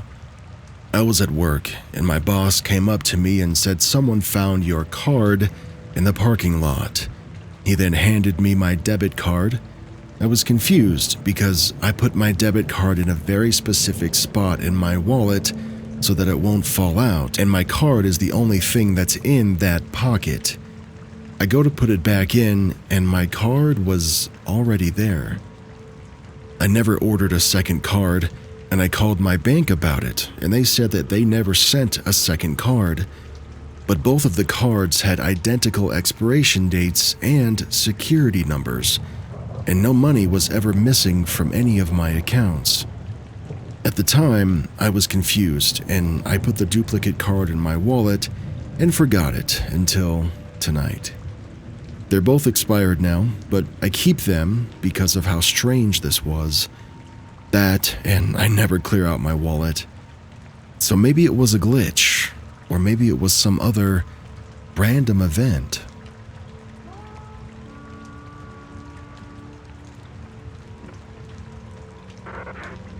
Costco and the buried crates. To set the scene, I was in line to check out, and ahead of me was a couple I would guess would be in their 80s. This man had a terrible hunchback that kept him always kind of looking down. They're unloading their cart behind a plastic belt divider, and ahead of the belt divider were items that had not yet been scanned for the people who were ahead of the older couple. It was at this point that the older lady is focused on foisting something from the bowels of her comparably enormous Costco grocery cart. Her husband reached into their cart with one hand and grasped what appeared to be one or two stacked plastic berry crates, little plastic packages with blueberries or something in them, and then leaned over the belt and placed them ahead of the belt divider. I saw what happened, and I'm pretty sure the old guy just didn't see where he had placed them, and the cashier is still checking out items for the people ahead of them in line, and then reached for the berries. I gestured and said out loud, "Are you sure those are your groceries?" And everyone looked at me like I was being weird. A woman in the berry receiver party looked at me, heard what I said, and then looked down to see the berries in the hands of the clerk. The berries were then scanned and went into the cart of the folks who had just checked out. Now the older couple ahead of me were next.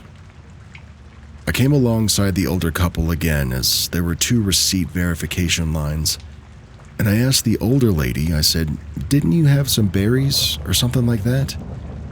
And she just said, "Nope, we didn't." She didn't put off any negative or defensive body language to make me think that it was just a reflexive reply, but I still couldn't help but think, what the hell was that? By the way I could tell, the berry crate givers and the berry crate receivers didn't know each other.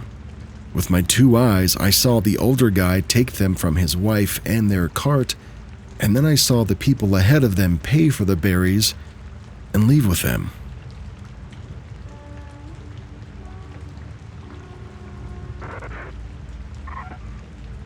Broken key.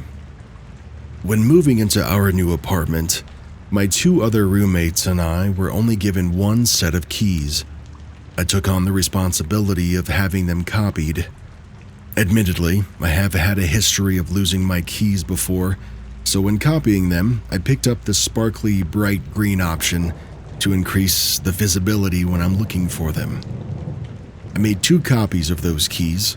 I gave the original to one of my roommates and another sparkly green copy to the other. Fast forward about 1 month. I come home to find a broken green sparkly key sitting on my recently swept steps. It's the end part of the key, and I matched it up to my own, and it was the key to the apartment. My roommate was at work, so I head in and I text him that I saw their broken key on the porch, but that I'm home so that I can let them know that I have it, and I can still let them in when they come home later. They text me back a picture of their perfectly intact key. My only explanation is that the previous tenant had the same taste in keys as me, but the fact that it was sitting in the center of my freshly swept steps still baffles me.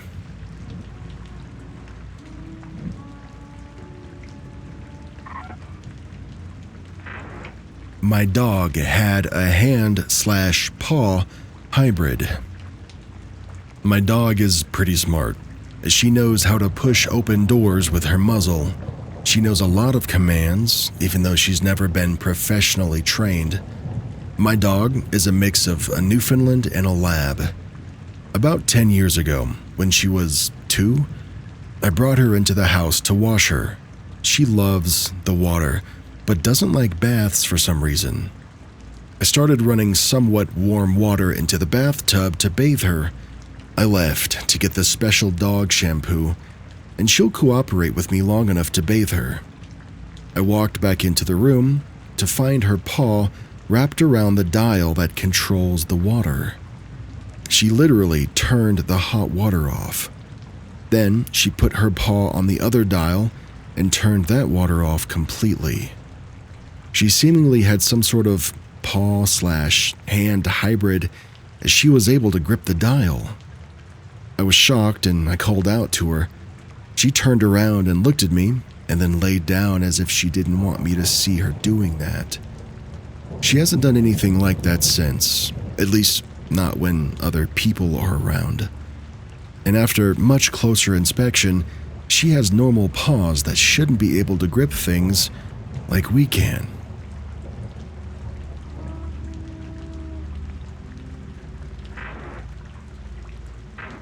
Saw the same van full of people exit their car in the parking lot twice. My parents and I are currently on a road trip home from visiting my sister. Yesterday afternoon, we stopped at a fast food place to grab lunch. While my mom went in to get the food, there was a dark-colored van that parked a couple of spaces over, and multiple people proceeded to get out of it and enter the restaurant. After a few minutes, they then exited the restaurant, got back in their van, and then left. And all this was before my mom got back to our car with our food. Later on, when my mom did come back to our car, the same dark-colored van parked and the same people got out of it, just in a different order. My dad looked at each other and I responded, "Huh, must have been a glitch."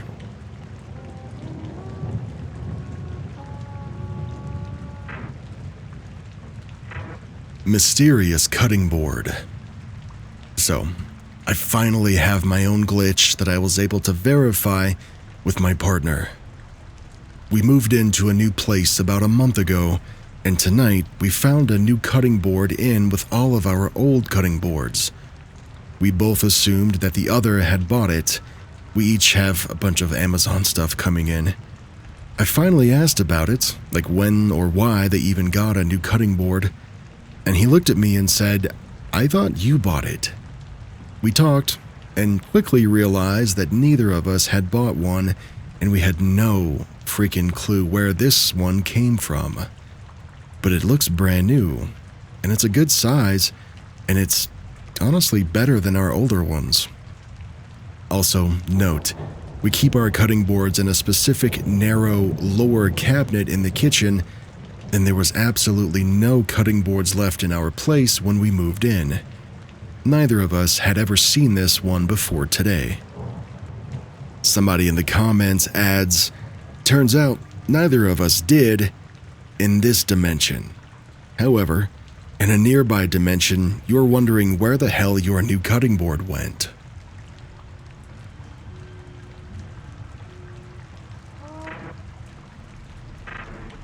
Glitch in the Matrix at SeaWorld Orlando.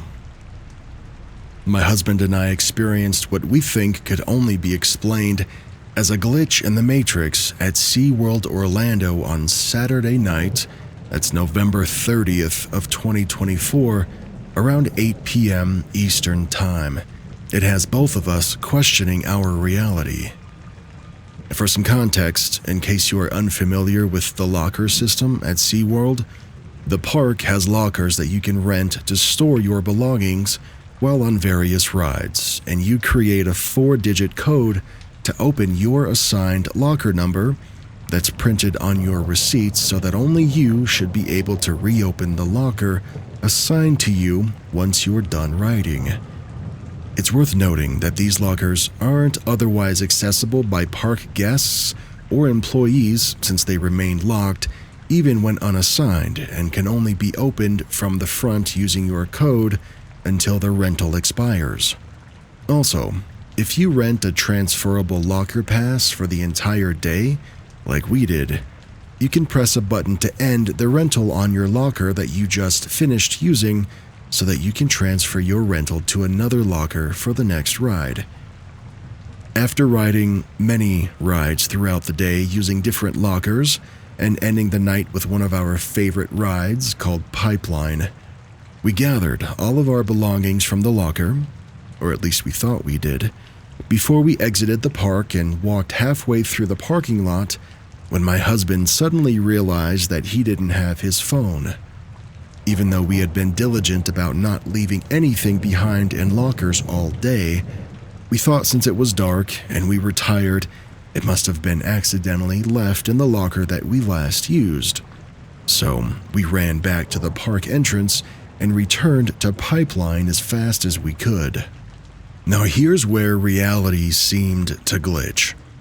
We opened the locker, But to our dismay and slight panic, it was empty.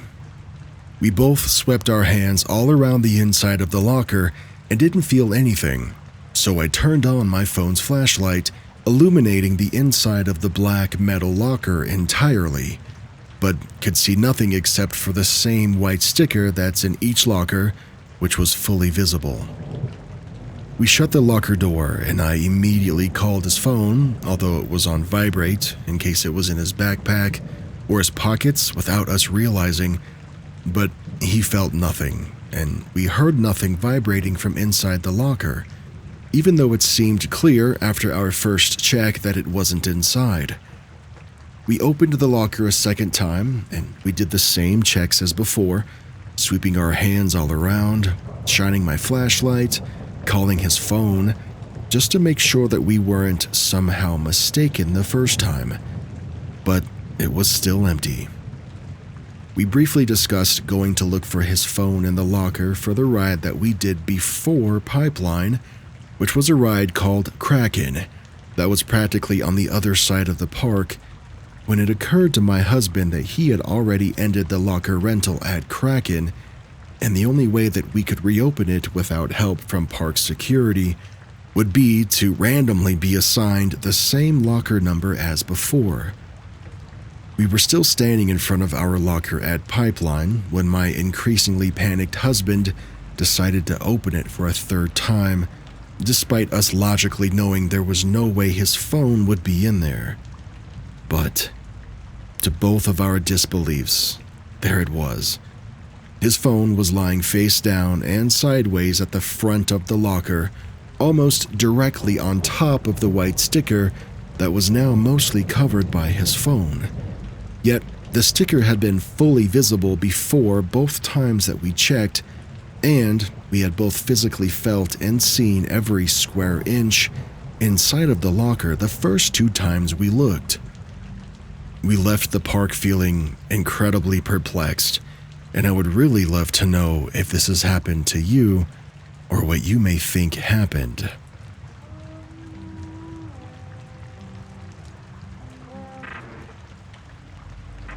My juicer shrank. There is no explanation for this other than space changed. I have a juicer that sits on my counter, and when it's put together, the plunger that pushes food into the juicer sticks up quite a bit. For the past year, I've had to keep the plunger out of the juicer when I'm not using it because it's so tall that I can't open the cabinet above the juicer. The plunger would stick up around an inch higher than the bottom of the cabinet, and the cabinet door would bang into it if you tried to open it with the plunger still in. Well, I just moved the juicer to thoroughly clean the countertops, and when I put it back, the plunger is now lower. The top of the plunger is now an inch lower than the bottom of the cabinet, and I can open the cabinet just fine now. I've shown this to another family member that I live with, and they're flabbergasted too. She knew as well as I did that the plunger was taller than the cabinets, and it's quite honestly irked both of us for the past year. Well, now it's not too tall anymore. Juicers don't normally shrink, nor do installed kitchen cabinets, so the only explanation that we can think of is that the fabric of space just shifted somehow. Luckily, it was in my favor. Hey, at least our juicer fits on the countertop now.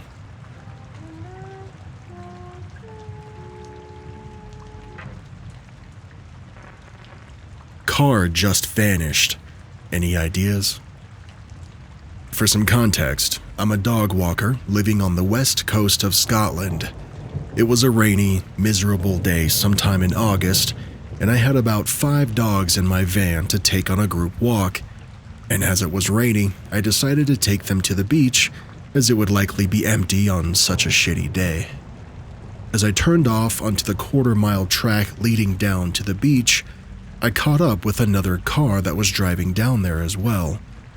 I'll admit, I was a bit peeved because I was hoping to get the beach to myself, but there are 2 bays, which are separated by a load of rocks that you cannot cross easily, with 2 separate paths leading down to them from the car park of this particular beach. So, I figured I'd let these guys park up and see which bay they wanted to go on, and I would just simply go onto the other one. As I followed their car into the otherwise empty car park, I immediately pulled into the first space on the right, whilst the car I was following appeared to carry on driving to the end of the car park, which was only about 30 to 40 yards along. It's pretty small. I turned my engine off and looked out of my passenger side window, and the car was still driving along.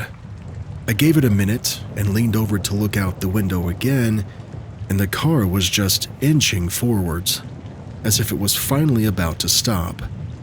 I waited a bit longer, expecting to hear the sound of car doors opening and closing, but I didn't hear anything. So, I leaned forwards and looked again, and the car was still inching forward as though it was just about to stop.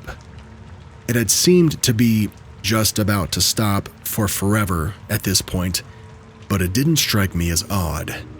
I was just getting impatient while wanting them to get out and pick a beach and leave me to myself. At this point, the dogs were starting to whine, presumably a bit confused as to why I had just parked and hadn't started letting them out yet. So, I decided to get out and open the back doors of the van to placate them. They are crated so they wouldn't be able to jump out. So I got out and walked around to the back of my van. I glanced over to the car that was still just slowly pulling into its car parking space. At this point, I'm still not thinking that anything is off.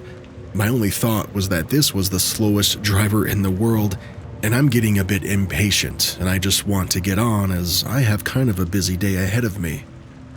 After glancing at the car, I opened my back doors, which roughly takes about 1/2 to 1 second, and then I looked back at the car again, and now it's just vanished. There's no sign of it. There's no way out of the other end of the car park, and the only way out was the way that we both came in, which would have required the car to turn around and then drive past me. And I know this wasn't possible because, 1, there simply wasn't enough time for the car to have turned around and drive past me in the 1 second that I took my eyes off of it.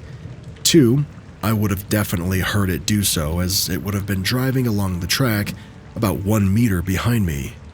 And 3, I would have seen it driving back up the quarter-mile track that we had just driven down together, and I looked back up there, and there were no vehicles. I know this story might feel, a bit boring, and it's hard to convey just how impossible this actually is without you fully understanding the layout of the beach car park, but believe me, this is just impossible. Does anyone have an idea of what might have happened? The closest thing that I can come up with is something called a time slip. However, people usually report feeling strange, losing time, and also going back significantly in time, whereas I felt nothing but irritation at how long the car was taking to park. Though, in retrospect, the fact that I glanced at it several times over the course of 2 minutes and it was just always pulling up into a spot every time is a bit strange in hindsight. And the car was pretty modern, too. It was a Ford Mondeo estate car with a roof box on it. I didn't make a note of the year, but definitely under 10 years old. I guess on a positive note, I got the beach to myself.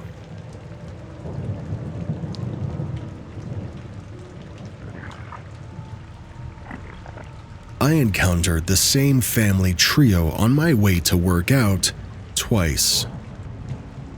I couldn't take this off my mind. Today, on my way to work out at around 6 p.m. my time, I encountered a small family consisting of a father and 2 children, a teenage daughter and a son who seemed to be in middle school.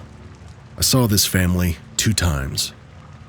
I distinctly remember their profiles since it being on New Year's Eve, and there's very few pedestrians around, and the father had some notable facial features. I commute to the area via train, and my first encounter with this family was very close to the station, where they were going in the opposite direction of where I was going. Imagine my surprise when I encountered them again halfway through my journey at the opposite side of a crossroad, still walking in the opposite direction of where I'm going. Additionally, I walk faster than average, and the journey from the station to the gym takes me about 5 minutes, so unless the trio sprinted through the other side of the building blocks that I have to go through, I really couldn't think of why or how this happened. Did they take a car? Drove a few hundred meters away from the station, only to then get off and then travel by foot towards the station again? I don't know. I guess I'm not sleeping tonight. Somebody in the comments asks, did they say or do anything in either of the interactions aside from just walking past you? Makes me wonder if you were meant to notice them. And the OP responds with, apart from me just smiling at the dad and the daughter staring at me like she knew all of my sins on the first encounter, we never did interact.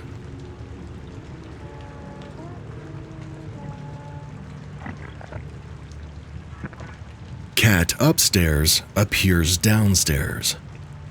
I'm not sure if this goes here in this subreddit, but this just happened to me.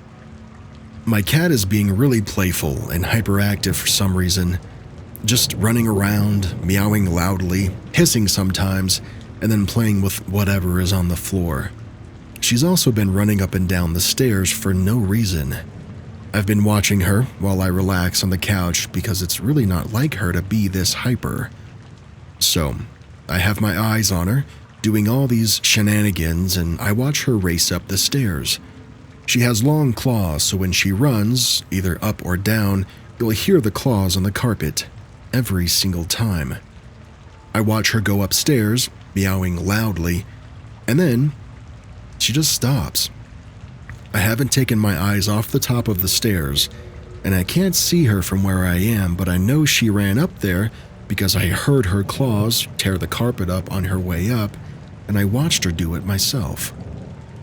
Then out of nowhere, she meows and comes around the couch looking at me. She's downstairs now.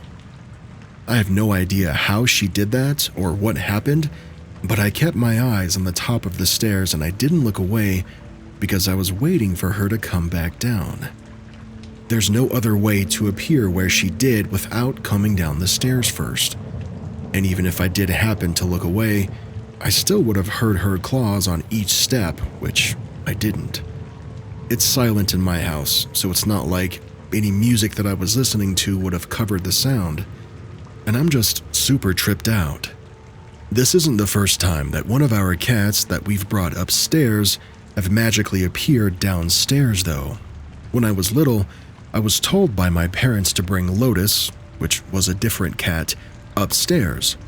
She had been in the office downstairs for a while and was batting at the curtained windows to get out. I took her upstairs and set her in her room down the hall, shutting the light off and closing the door. I come back down and finish eating, and then I see, at the office window, the curtains moving.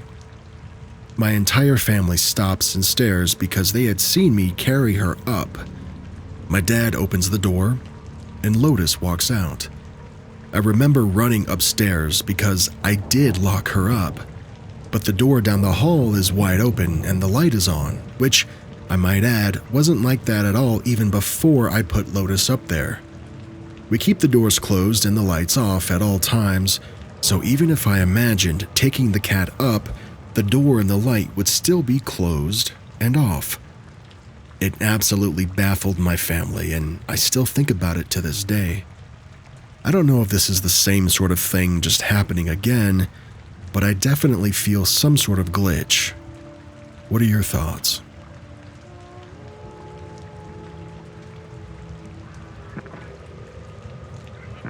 Maybe someone can explain what happened to me.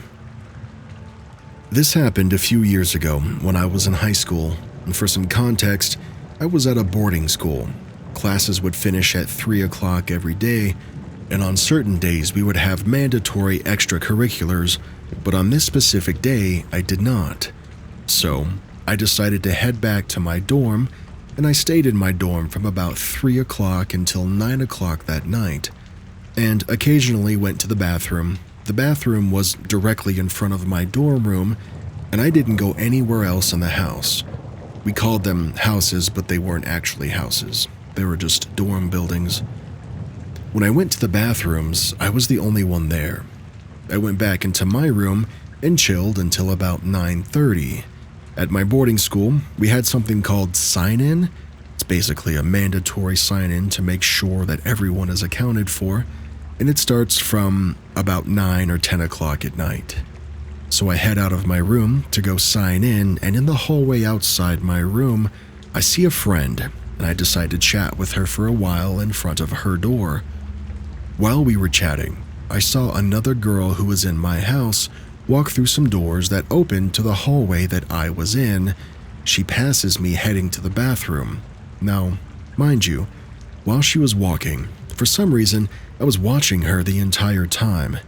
And when this girl, let's just call her Gabby, got to the bathroom, I was looking at her and I heard the friend that I was talking to in the hallway say to Gabby, "Gabby, cute." She was referring to the clothes that Gabby was wearing.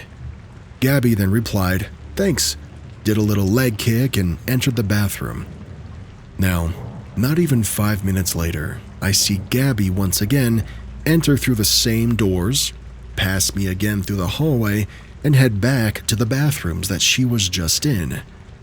I stood there, extremely confused because, one, where I was talking with my friend, let's call her Hannah, in the hallway, Hannah's dorm room door is right beside the bathroom door, so there's no way that I would have seen Gabby leave the bathroom the first time.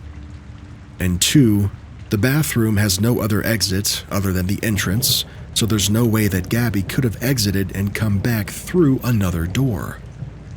When I saw Gabby again, I stopped and I asked her, "Weren't you just in the bathroom? I just saw you go in there." She told me that she hadn't been to the bathroom yet and that she was just now going, and I was so confused, as was she.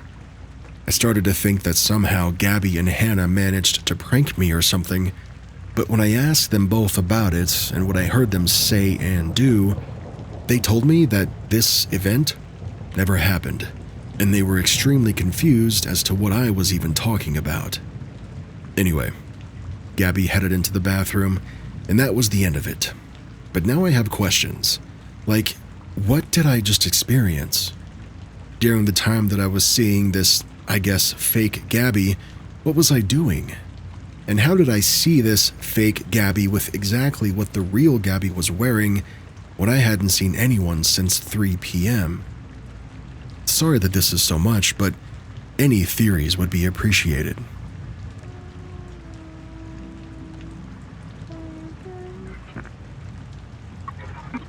My dog disappeared and then reappeared moments later. This literally just happened, and I'm honestly tripping out. I told my dog that we were headed back to the bedroom, and I was grabbing my stuff to leave the kitchen, and my dog left the kitchen towards our room, and when I followed, he wasn't in the hallway by my door waiting to be let in like he usually is if he heads there before me. All of the doors in the hallway were closed, and it ends in a linen closet by my bedroom door, so there's no farther that he could have gone. After confirming twice that he wasn't in the hallway and that all of the doors were latched closed, I turned around to ask my dad where my dog was. I then heard him walking up behind me, and I turned back around, and suddenly he was in the hallway behind me, walking at least the last couple of steps toward me. The doors were all still closed and had been that way at least for the last 5 to 10 seconds that I had my back turned. I had both deliberately looked at all of the doors to see if they were open and along the entire 15 feet of hallway floor twice before turning around because I was really confused about where my dog was. So there isn't a chance that I just simply missed seeing him. When I turned around because I heard him, I saw him walking the last couple of steps down the hall toward me, so he didn't come from the living room into the hall. He was just somehow at the end of the hallway as if he'd been by my door that whole time.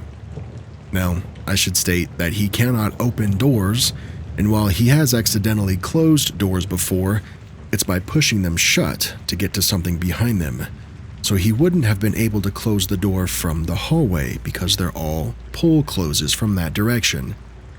Anyway, unless he was somehow on the ceiling, he was not in that hallway, and then he suddenly was. An observant commenter adds, "There's a distinct trend emerging in this subreddit where two similarly worded posts are appearing on the same day. And if this continues, we may have 3 or 4 similar posts in a day." After a little bit of clarification further in the comments, that same person adds, "What I meant to say is, the multiple comments with the same title on the same day are happening. And I am pretty non-skeptical, so it's just kind of a novel glitch in the Glitch in the Matrix subreddit itself. Kind of like a heart specialist getting heart problems due to faulty lifestyle." You guys, is the Glitch in the Matrix subreddit experiencing its own glitch?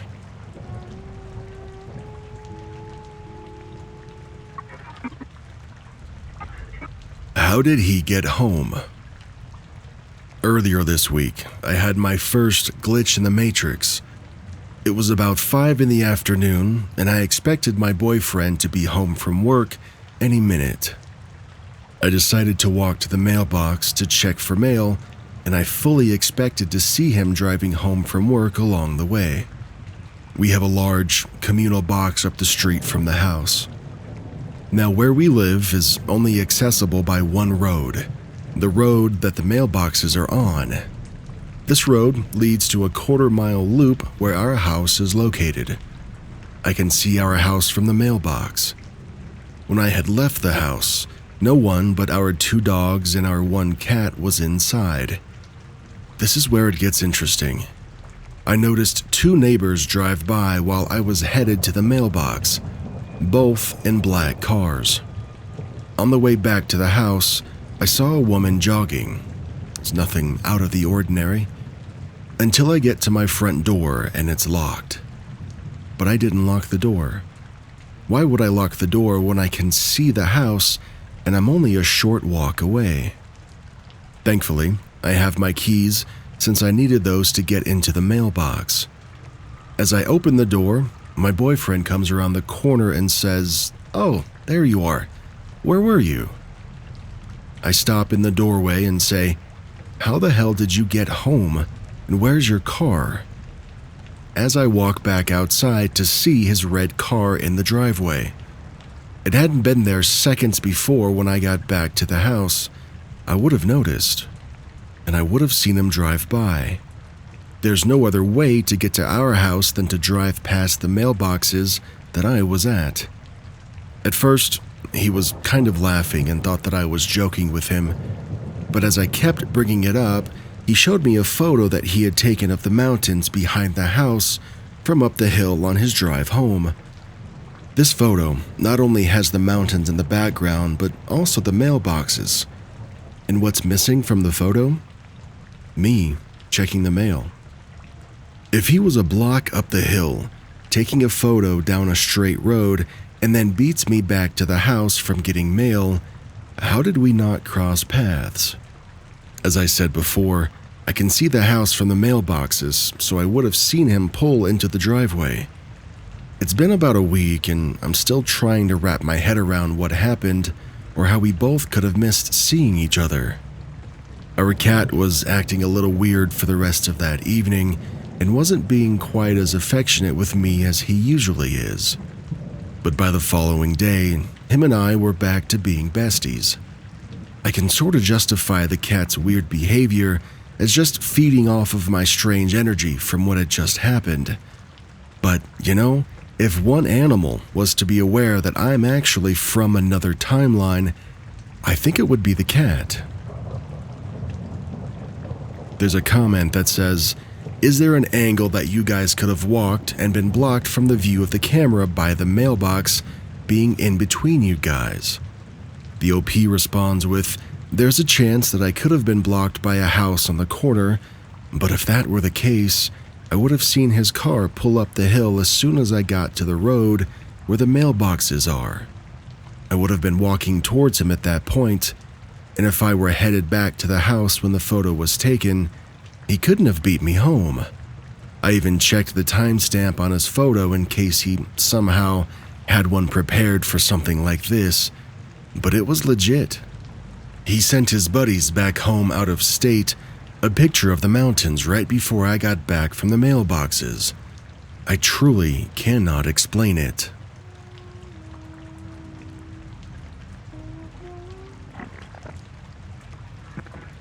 The key that disappeared and then came back after I asked for it. I lived in an apartment last year with my boyfriend, and random things started to disappear.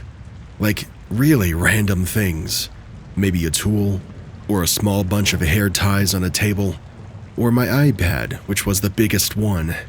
Well, I have a dog, and one day I noticed that she had grabbed one of my key fobs that I left on the couch from the night before, which was made of rubber. She was running around doing zoomies with it, and I joked to myself, that thing's gonna disappear like everything else in this apartment. And I kid you not, she's running around with it in her mouth in front of me, and I'm heading towards her to grab it from her, and it just vanishes. Even she was like, what the F just happened? Where did it go? She's a small chihuahua, and the key fob was kind of big, and she couldn't have swallowed it. I spend the next hour tearing the apartment apart looking for it. I thought maybe it would reappear when we move and clear everything out, which we did, but it never returned. I never found it. Well, at that point, I started asking the universe for my stuff back.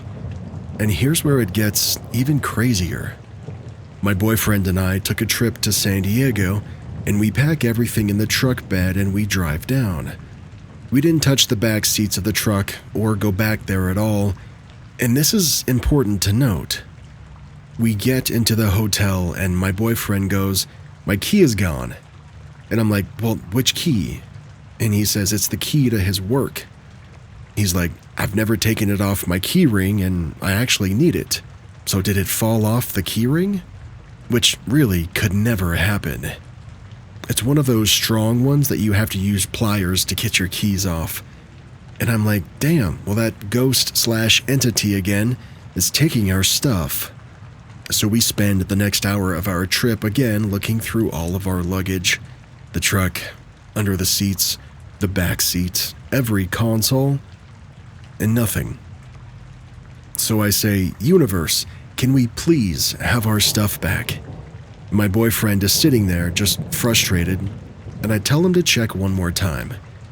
We both look in the back seat, and there's the key. Sitting in the back seat, placed perfectly right in the middle, as if someone just put it there. It freaked both of us out, and then my boyfriend called me a witch. But whatever it was that was taking our stuff stopped once we finally moved out of there.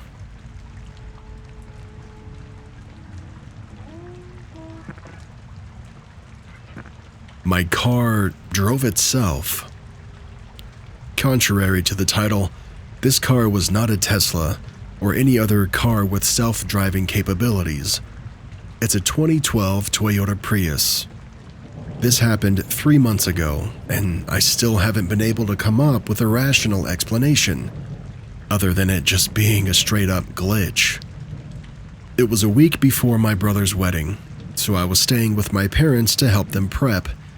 My mom asked me to go pick up her Sephora order from the mall, so I borrowed one of their cars, drove over there, and parked near the entrance closest to the Sephora. For some context, this is an indoor mall that I'm very familiar with because I grew up in that area. While some of the stores have moved in and out, the general layout has stayed the same, and the Sephora has been in the same spot for as long as I can remember.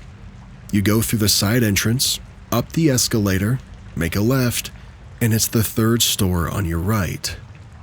So I go inside, and the first thing I see is a brand new splatter room. I love splatter rooms. So I took a photo, and I texted it to my cousin group chat to tell them that we should all do that together when they came into town for the wedding. Then I ran up to Sephora, grabbed my mom's order, and then ran back down the entrance that I came in. I was inside for less than 10 minutes. When I got to where I had parked the car, it wasn't there. There was another car in that spot. I thought for sure I was just misremembering, and it must be in the general area. So I started weaving up and down the parking spaces. After about 5 or so minutes, I started pressing the lock button on my keys, but I couldn't hear anything from my car. I was super confused, but I still figured that I was just, misremembering. Maybe I parked further away from the entrance and hadn't realized it. So I walked all the way down that row of parking spaces until I got to the actual road, carefully looking at every spot, all the while pressing the lock button on my keys, but still hearing nothing. Then I did the same thing for the parking rows on either side of where I thought I'd parked. This time I was pushing the panic button as well. At this point, I just knew the car had been stolen, and I couldn't believe that this would happen right before my brother's wedding.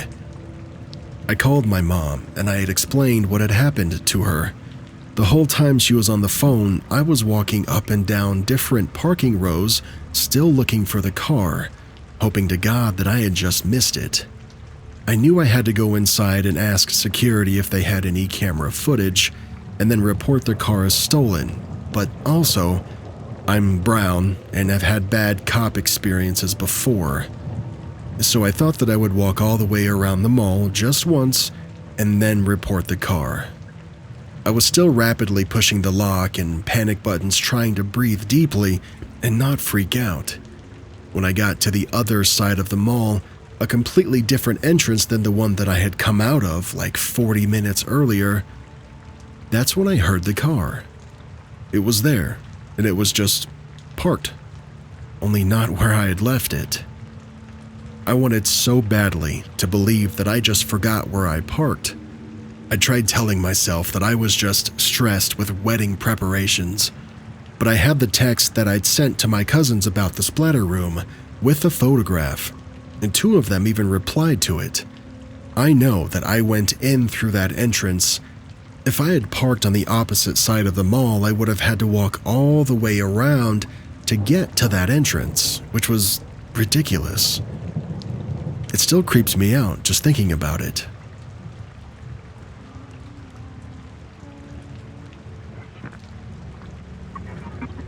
I don't know how that happened. I'm a 29-year-old female with a master's degree and a good job. I'm very organized with my belongings, and I travel often, so I'm used to keeping track of where I put everything. I have this USB drive. It's metallic black, and I know exactly where I last saw it because I took a picture of it on my desk the night before I left for a trip, which was January 6 of 2023. Not wanting to risk losing it, I left it in my room at my parents' house. A month later, when I came back from my trip, the USB drive was nowhere to be found. And before you ask, no, nobody touches my stuff at my parents' house. They know that I'm super particular about my things, so they just don't mess with them. I searched everywhere for that USB, for days, for weeks. I looked through every floor of the house over and over. I couldn't make sense of it. This kind of thing had never happened to me before, and it was driving me crazy. Eventually, I gave up, but every once in a while, I'd think about it and just go, what the heck? It's been 2 years. Last Saturday, my husband and I were grocery shopping. We started talking about losing things, and I said, "Do you remember that USB drive?" He laughed and said, "You just need to accept that that's gone." I replied, "I know it's lost, but it never made sense and it still drives me nuts." We get home, and as I was putting away some laundry, I opened a travel jewelry box by accident. I hadn't used that box since a beach trip in October, and guess what I found inside? The USB drive. I was stunned. And to make it even weirder, inside the box were broken earrings that I hadn't touched since that same vacation. I screamed, "No!" My husband came over, saw what I was looking at, and said, "No way," after we were just talking about it. And here's the kicker. I now live on the other side of the world from where I originally lost that USB drive. I married my husband after it went missing, and he wasn't even around when it happened. He's a funny guy, but there's no way that he's behind this. Can someone please explain to me what happened?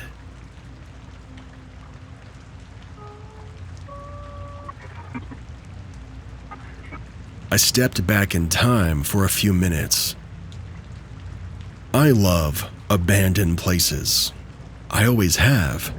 There's something about seeing what's left behind and how things age that's so interesting to me. It's especially interesting when everything is left the way it was when the building or house was last used. Seeing things naturally rot or change without human interference is very fascinating to me. In Hawaii, about 6 years ago, I was near a shopping center when I overheard someone say all the restaurants further down were abandoned.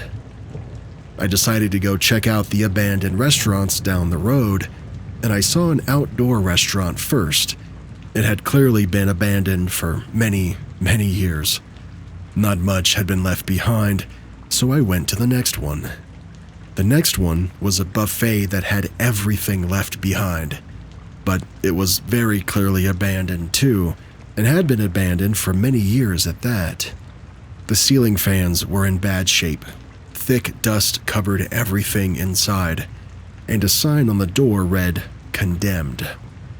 I couldn't go inside, but I looked through the windows and I saw cobwebs and the dust, of course. The name of the restaurant was Hawaiian Buffet, with some cartoon palm trees on either side.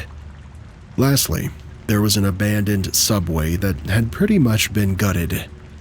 The subway was in the worst shape, with tables and chairs stacked on top of each other. Parts of the ceiling had fallen onto the floor, and the fans were also in very bad shape. The old faded sign read, "For sale" on the door. I left those abandoned restaurants and I walked back to my family who had been shopping just a few blocks back up. Around an hour later, they decided it was time to eat. I told them all the restaurants further down there were closed, but they wouldn't listen. Well, going back to that same area about an hour later, all 3 of those restaurants were fully functional. The Hawaiian Buffet was clean, and the doors were open with lots of people inside eating food. The bar had people packed all around it, mainly drinking. And of course, the subway that had the ceiling falling onto the floor was open, with several people in line all of a sudden. My family and I decided to eat at the subway, and I went back to that same area the next day and all the restaurants were abandoned again. I know that it was in the same area too because of the names of each of the restaurants.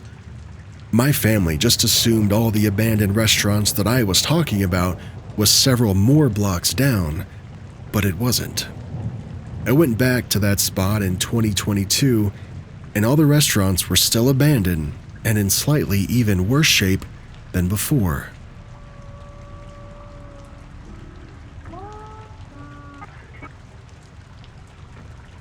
Wedding band disappears from my finger in a huge field and then reappears. It was the summer of 1987, and I was expecting our second child. I was pretty big at the time, having gained 50 pounds, but I somehow managed to keep my wedding band on, but it was very tight, and there was no way that it was coming off anytime soon, certainly not before I delivered in the next 2 weeks. Since the baby was going to arrive soon, my husband and I thought that we should steal some time together. So we packed a picnic lunch and went to a local, beautiful area that has a big field and overlooks the water, and we meandered about a quarter of a mile into the field and had our lunch, And when we were done, we packed together all the food and started our trek back to the car. We had gotten almost to the parking lot when I looked down and my wedding band was gone. All that remained was the untanned part of my finger where the wedding band had been. I was in shock and breathlessly managed to tell my husband what had happened. He immediately jumped into action and said, "Don't worry, we'll find it." But I knew that it was an impossible task because it could have been anywhere between the parking lot and the quarter of the mile that we walked to get to where we were. And there were no paths either. So we started to walk back to where we had generally been eating, and at some point he just arbitrarily looks down because he saw something shiny in the grass. He bent down to pick it up. It was as if he just knew exactly where it would be in this huge swath of tall grass. We were both absolutely gobsmacked. We talked about it on the drive home, but then we never mentioned it again.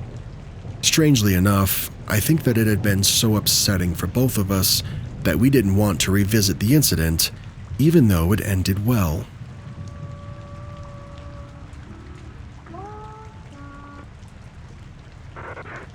Insular leak. A couple of years ago, I had a strange experience at the car wash. I owned a BMW back then, and it was practically new when this happened. I wonder if his BMW came with blinkers or not. I know most of them don't. The car wash was automated, so I sat in the car while it got cleaned. All of a sudden, water began pouring from the insulation around the windshield. It was as if someone had drilled a hole in it. The water poured as if it was from a faucet. I even had to put my finger on the spot that was leaking to keep it from soaking the dashboard of the car and ruining the electronics. Now, based on this subreddit and your experience with these stories, you've probably already guessed that there was no hole in the insulation. As I got out of the car to inspect, I couldn't find anything, and it never happened again. Maybe the hole was just minuscule and got filled in with detritus. Maybe there was no hole to begin with. Maybe it was a glitch in the Matrix.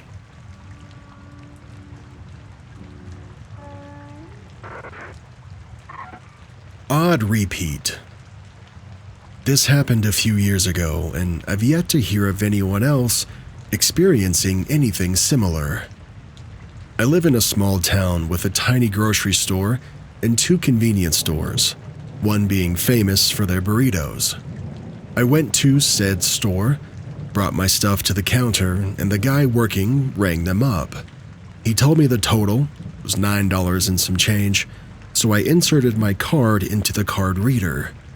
While I was waiting for the reader to prompt me to type my PIN, the guy says, "So, how are you doing today?" I answered, "Fine," and took my card out. And then something like reset. I don't know, I can't explain it. The man told me the total again. He said it was $9 and some change, but he didn't say it in a way that made it feel like the card didn't go through. It was almost as if he was playing back what just happened. I looked at him and was like, "Yeah, okay, I thought, but anyway." And then I went ahead and inserted my card again. While I was waiting for the keypad to prompt me to enter my PIN again, he no joke asked, "So, how are you doing today?" I looked at him, and I know that I looked like a crazy person, but it was surreal. It felt like reality was just sticky. I don't know. His face didn't give anything away. He said it truly as if it was the first time, like we didn't just have this conversation. I said, "Fine," again. The card went through, and then I left. I was completely bewildered. I pulled out onto the road and everything just felt off. It lasted maybe a few minutes and then everything was back to normal. Has anyone ever had anything like this happen to them? Somebody in the comments says, "Check to see if your card was charged twice." OP says, "This actually happened several years ago, and I know I was not charged twice. I've just been chewing on this experience for a while now.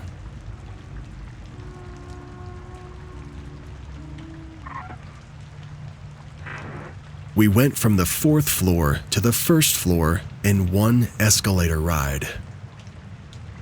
This happened a while ago, but my friends and I were recently talking about it, which brought everything back. It still stands out as one of the most inexplicable events in my entire life. My guy friend and I went to the mall to find an ATM, and this is where it gets weird. We entered through the side entrance, which was on the 1st floor. Since it was payday, the ATMs on the 1st floor were packed. We decided to head to the ATMs on the 4th floor instead, and we clearly remember riding several escalators to get there. It wasn't a short trip. After withdrawing the money, we went straight back to the escalator, which was just across from the ATMs. But here's the bizarre part. We only rode one escalator down, and suddenly, we were back on the 1st floor. At first, I brushed it off, thinking maybe I miscounted or got confused, even though that's impossible. I mean, you have to walk a fair bit to switch between escalators on every floor. I didn't say anything because I thought it might have just been me. But as we walked away, my guy friend suddenly looked back at the escalators and said, "Wait, how did we get to the 1st floor in just one ride?" And that's when it hit me. I wasn't imagining things. It was real. We both remembered riding multiple escalators to get to the 4th floor, and there's no way that just one escalator could take us all the way back down. I got goosebumps just thinking about it, and we were both kind of freaked out. We're not the type to overanalyze things, so we just accepted it as some kind of glitch in reality and moved on. But it still baffles me, even today. This person includes an edit that says, "I'm adding this in after the fact because some people assume there was a hidden escalator or a different setup that we might have missed. But I want to clarify, there wasn't. We both grew up in this city and we know this mall inside and out. Like I said, it's just inexplicable, so I don't know why people keep trying to disprove it."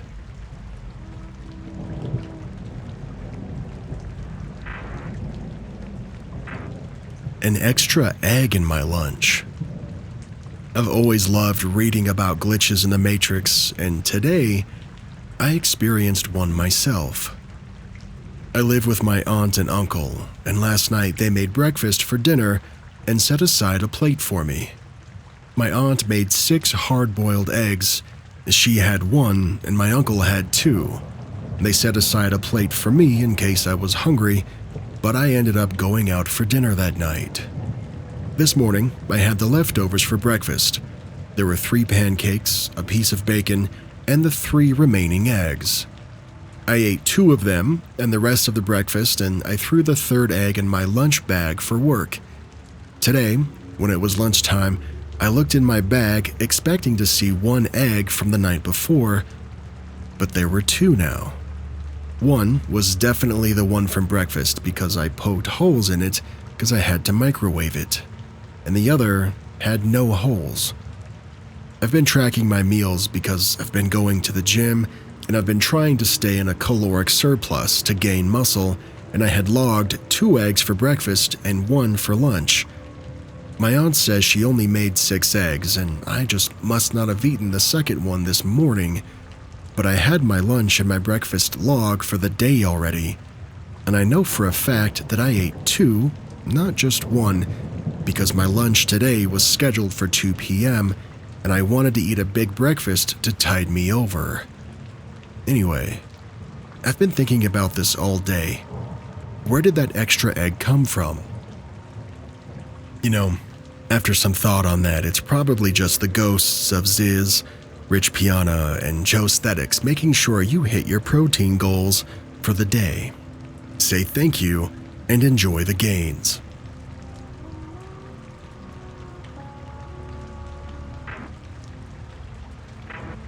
iPod went through the wall. I have a job where camera phones are prohibited and you have to leave yours at the entrance. But you can bring a music player as long as it's not equipped with a camera. They check for it and put security stickers on it occasionally. So my choice fell on the 7th generation iPod Classic with 120 gigabytes of storage, and I used it daily to keep myself entertained during work. There's a small lunchroom right next to my work area where usually me and a handful of others eat during our breaks. This room is right next to another smaller room that's used as a cleaning equipment storage room, but both of these rooms' doors open from the work area. There is no door window or air vents connecting the rooms together. About a few days ago, I went for my lunch break and started to warm up my food in the microwave, and another coworker came into the room. So I take the iPod out to pause the music, but I dropped it and it disconnected itself from my headphones. It's also fallen under a small table with a fake plant on it. Both me and my coworker saw the same thing, but when I walk over to the table to recover it, it was nowhere to be found. I went under the table and I looked under every possible thing in the room, but never found it. I was equally pissed and weirded out at this point, because I had to do the rest of my boring shift without any music. I checked both my work and my regular clothes, but it wasn't there. A day or two later, we needed some hand soap and some paper towels, so we went into the cleaning supply room next to where we eat, and right there, on a shelf on the wall, was my iPod. I picked it up and the battery was dead to a level that not even the low battery indicator was lit up. And I take it home to put on the firewire charger and I left it for a few hours, but the battery was cooked.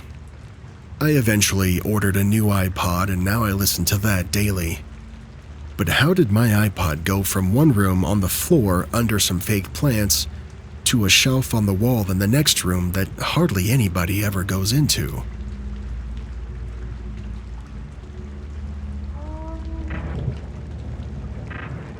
Unexplained travel/distance could not equal time elapsed. Some years back, my wife, my kids, and I were traveling to my in-laws' place for a holiday by car, and it's basically a day event to make the trip one way. Being a fairly long drive, it's typical to stop along the way, and often I'll update my parents on our progress. This time, we had stopped in a little town for a bathroom break and a snack, knowing that we were coming up on a dead section of road, and I had texted my parents our location before getting back in the car and heading on our way. So, driving along and chatting with my wife as we're going, I'm looking for the exit that I know is just a few miles up the road, but I wasn't seeing it and I was beginning to get confused. What should have been 10 minutes had been about 15 or so, and this exit was impossible to miss. It's the only overpass interchange ramp on that section of highway, so I asked my wife if I had somehow missed it, where she said that she hadn't seen it either. Shortly after that, we passed the sign to welcome us into the neighboring state, and we were really confused because we'd done this trip tons of times, and you don't go anywhere near the state line traveling that way. So, the first exit after seeing the sign, I pulled off to turn around. I actually called my parents at this point to tell them about what had happened, because I just couldn't understand how I missed the turn and went so far out of our way. They seemed unimpressed. Once we eventually arrived at our destination 2 hours later than we should have, I opened up Google Maps to realize just how out of place we were, and somehow we had gone 55 miles in about 20 minutes. And we had the timestamps of the text message and the phone calls to prove the times. For what it's worth, my parents just laughed and chalked it up to me driving too fast, despite me pointing out that you basically couldn't possibly drive that fast.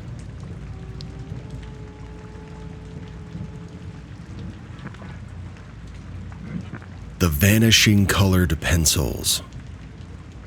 I've witnessed a few bizarre things in my life that seem to defy conventional explanation, things being in different places than I know where they were left in. Synchronicities, a mole death cult. I'll have to share more about that one another time.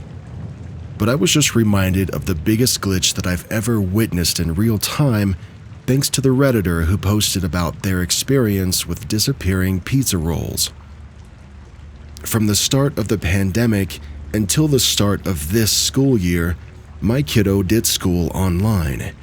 It was a good fit for their learning style and social anxiety, and since I work from home, it worked out well for us most of the time. But naturally, some days were a bit more of a struggle to get them to focus on their assignments without getting distracted. This event happened on one of those days. One of their assignments for the day was a 3-paragraph essay, and they were not happy about it. Writing is probably their least favorite kind of assignment, especially when it gets into multiple paragraphs. So, in between meetings and work tasks, I was going into their room a lot to talk through their frustrations with them and try to keep them on track. But every conversation was a little more emotionally charged for them. Eventually, when I told them that they wouldn't be able to play outside or watch TV until they finished the assignment for the day, they threw a box of colored pencils from their desk to the opposite corner of the room, next to the shelves where they displayed the Lego builds. We both saw the box fly across the room and heard it hit the ground, but when they went to pick it up, they said they couldn't find it. I looked around the area where I saw them fly to, and I couldn't find them anywhere either. They weren't under the shelves, or behind the toy box, or under the beanbag nearby. I even checked areas of the floor that were entirely improbable based on the angle that they were thrown at, but no luck there either. After about 30 minutes of combined searching, a distraction that my kiddo welcomed at that point, we gave up and figured that we'd find them the next time we decided to rearrange the room. A few months later, we were packing up to move into a new place. I remembered the colored pencils and figured that we'd finally find them once all of the furniture and the toys were out of the way. But even once the last box was packed and the last shelf was moved out, the colored pencils never showed up. When we unpacked the boxes at our new place, the colored pencils weren't anywhere to be found in the mix. They completely vanished that day, and I'll never know where they went. I'm half convinced that my kiddo was so mad about having to write that essay that they managed to will writing tools out of existence entirely.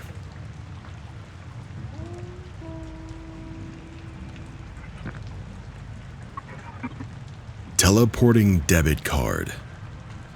This happened a couple of years ago, but I still have no explanation for it. My partner and I went axe throwing with some friends. When we were done, he used his debit card to pay for our game. Some of the friends that we were with suggested that we go down to the bowling alley next. We didn't really want to go, but decided since we hardly get to see these friends, we should just do it. My partner and I get in the car, sit for a while and debate whether we should stop at home first or just head straight to the bowling alley. We decide to just go straight to the bowling alley. Well, after bowling, my partner goes to pay again and his card is now nowhere to be found. We both search all of our pockets and find nothing. Hoping it'll turn up, I pay with my card and we head home.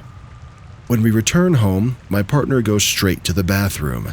I go to our room to change into some comfy clothes, and I immediately see his debit card sitting on the floor of our bedroom. An important detail to note here is that the bathroom is immediately to the left upon entering our apartment. You have to walk past the bathroom to get into the room, and my partner was still in the bathroom when I found his card. Additionally, if you're wondering if by chance it had fallen out of my pocket while changing, I saw his card on the floor before I took any of my clothes off.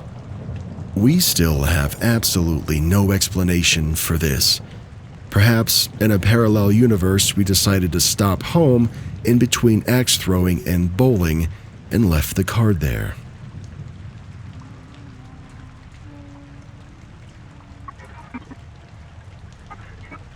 Repeating time glitch with a possible explanation. Last Tuesday, I had been at the co-op the next suburb over picking up a parcel and getting some food. I went to the bus stop as usual, but the bus was delayed and it was windy and rainy. There's a shelter, but the rain was blowing in my face still. I decided to get a taxi home. While I was in the taxi, I noticed we were approaching a roundabout that I was familiar with. We crossed the usual burn, got onto the roundabout, and I saw the block of flats next to the road get closer. I looked at my phone for about 10 to 15 seconds, and then I look up again, and we're approaching the block of flats again from the same angle. I was highly confused. We didn't go around the roundabout again because I would have felt it, and besides, the driver would have had to reverse slightly back onto the bridge. We didn't stop because, again, I would have felt that too, and I would have heard the engine stop. We were definitely going at normal speed towards the roundabout when I started to look at my phone. The possible explanation is this. About an hour and a bit later, I noticed a visual interruption, a stabbing pain in my left eye, and growing nausea. Yep, it was a migraine. I've had them for over 20 years and they're such a pain, literally. Half an hour after that, I was spewing and needing to lie in my bed in the dark. The weird thing is this. Assuming the migraine was the cause, how does that work physically? Did my brain delude me into thinking that I was looking at blue sky on my phone? Here's a bit of extra background information. I think it was about 4:15 in the afternoon. It was late dusk, so mostly dark outside. I'm diabetic, but my blood sugar was fine at the time. I hadn't taken any medication at the time, but considering what happened later, I wish I had.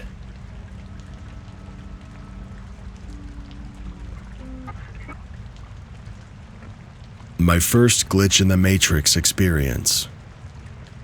This glitch happened literally today, and my family is very intrigued.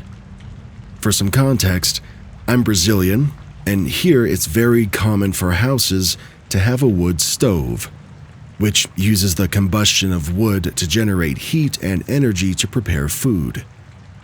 In my house, there's a wood stove connected to the barbecue grill that's built into the wall with bricks around it. So, there's one passage from the wood stove and one passage from the barbecue that, at one point, join together to form one passage that leads outside the house. Well, 1 week and 2 days ago, my father was in the kitchen and heard some small stones and dirt falling on the barbecue. So he went to check the passage with the flashlight and saw that a large pigeon had gotten stuck in some iron, and it was still alive. The ironic part is that the iron is there to precisely prevent animals like pigeons from falling directly into the house. My father decided to close the entrance to the barbecue grill and wait for the pigeon to fall or for it to leave. The next day, he checked again to see if the pigeon was still there, but he didn't find it. So he thought that it had left on its own.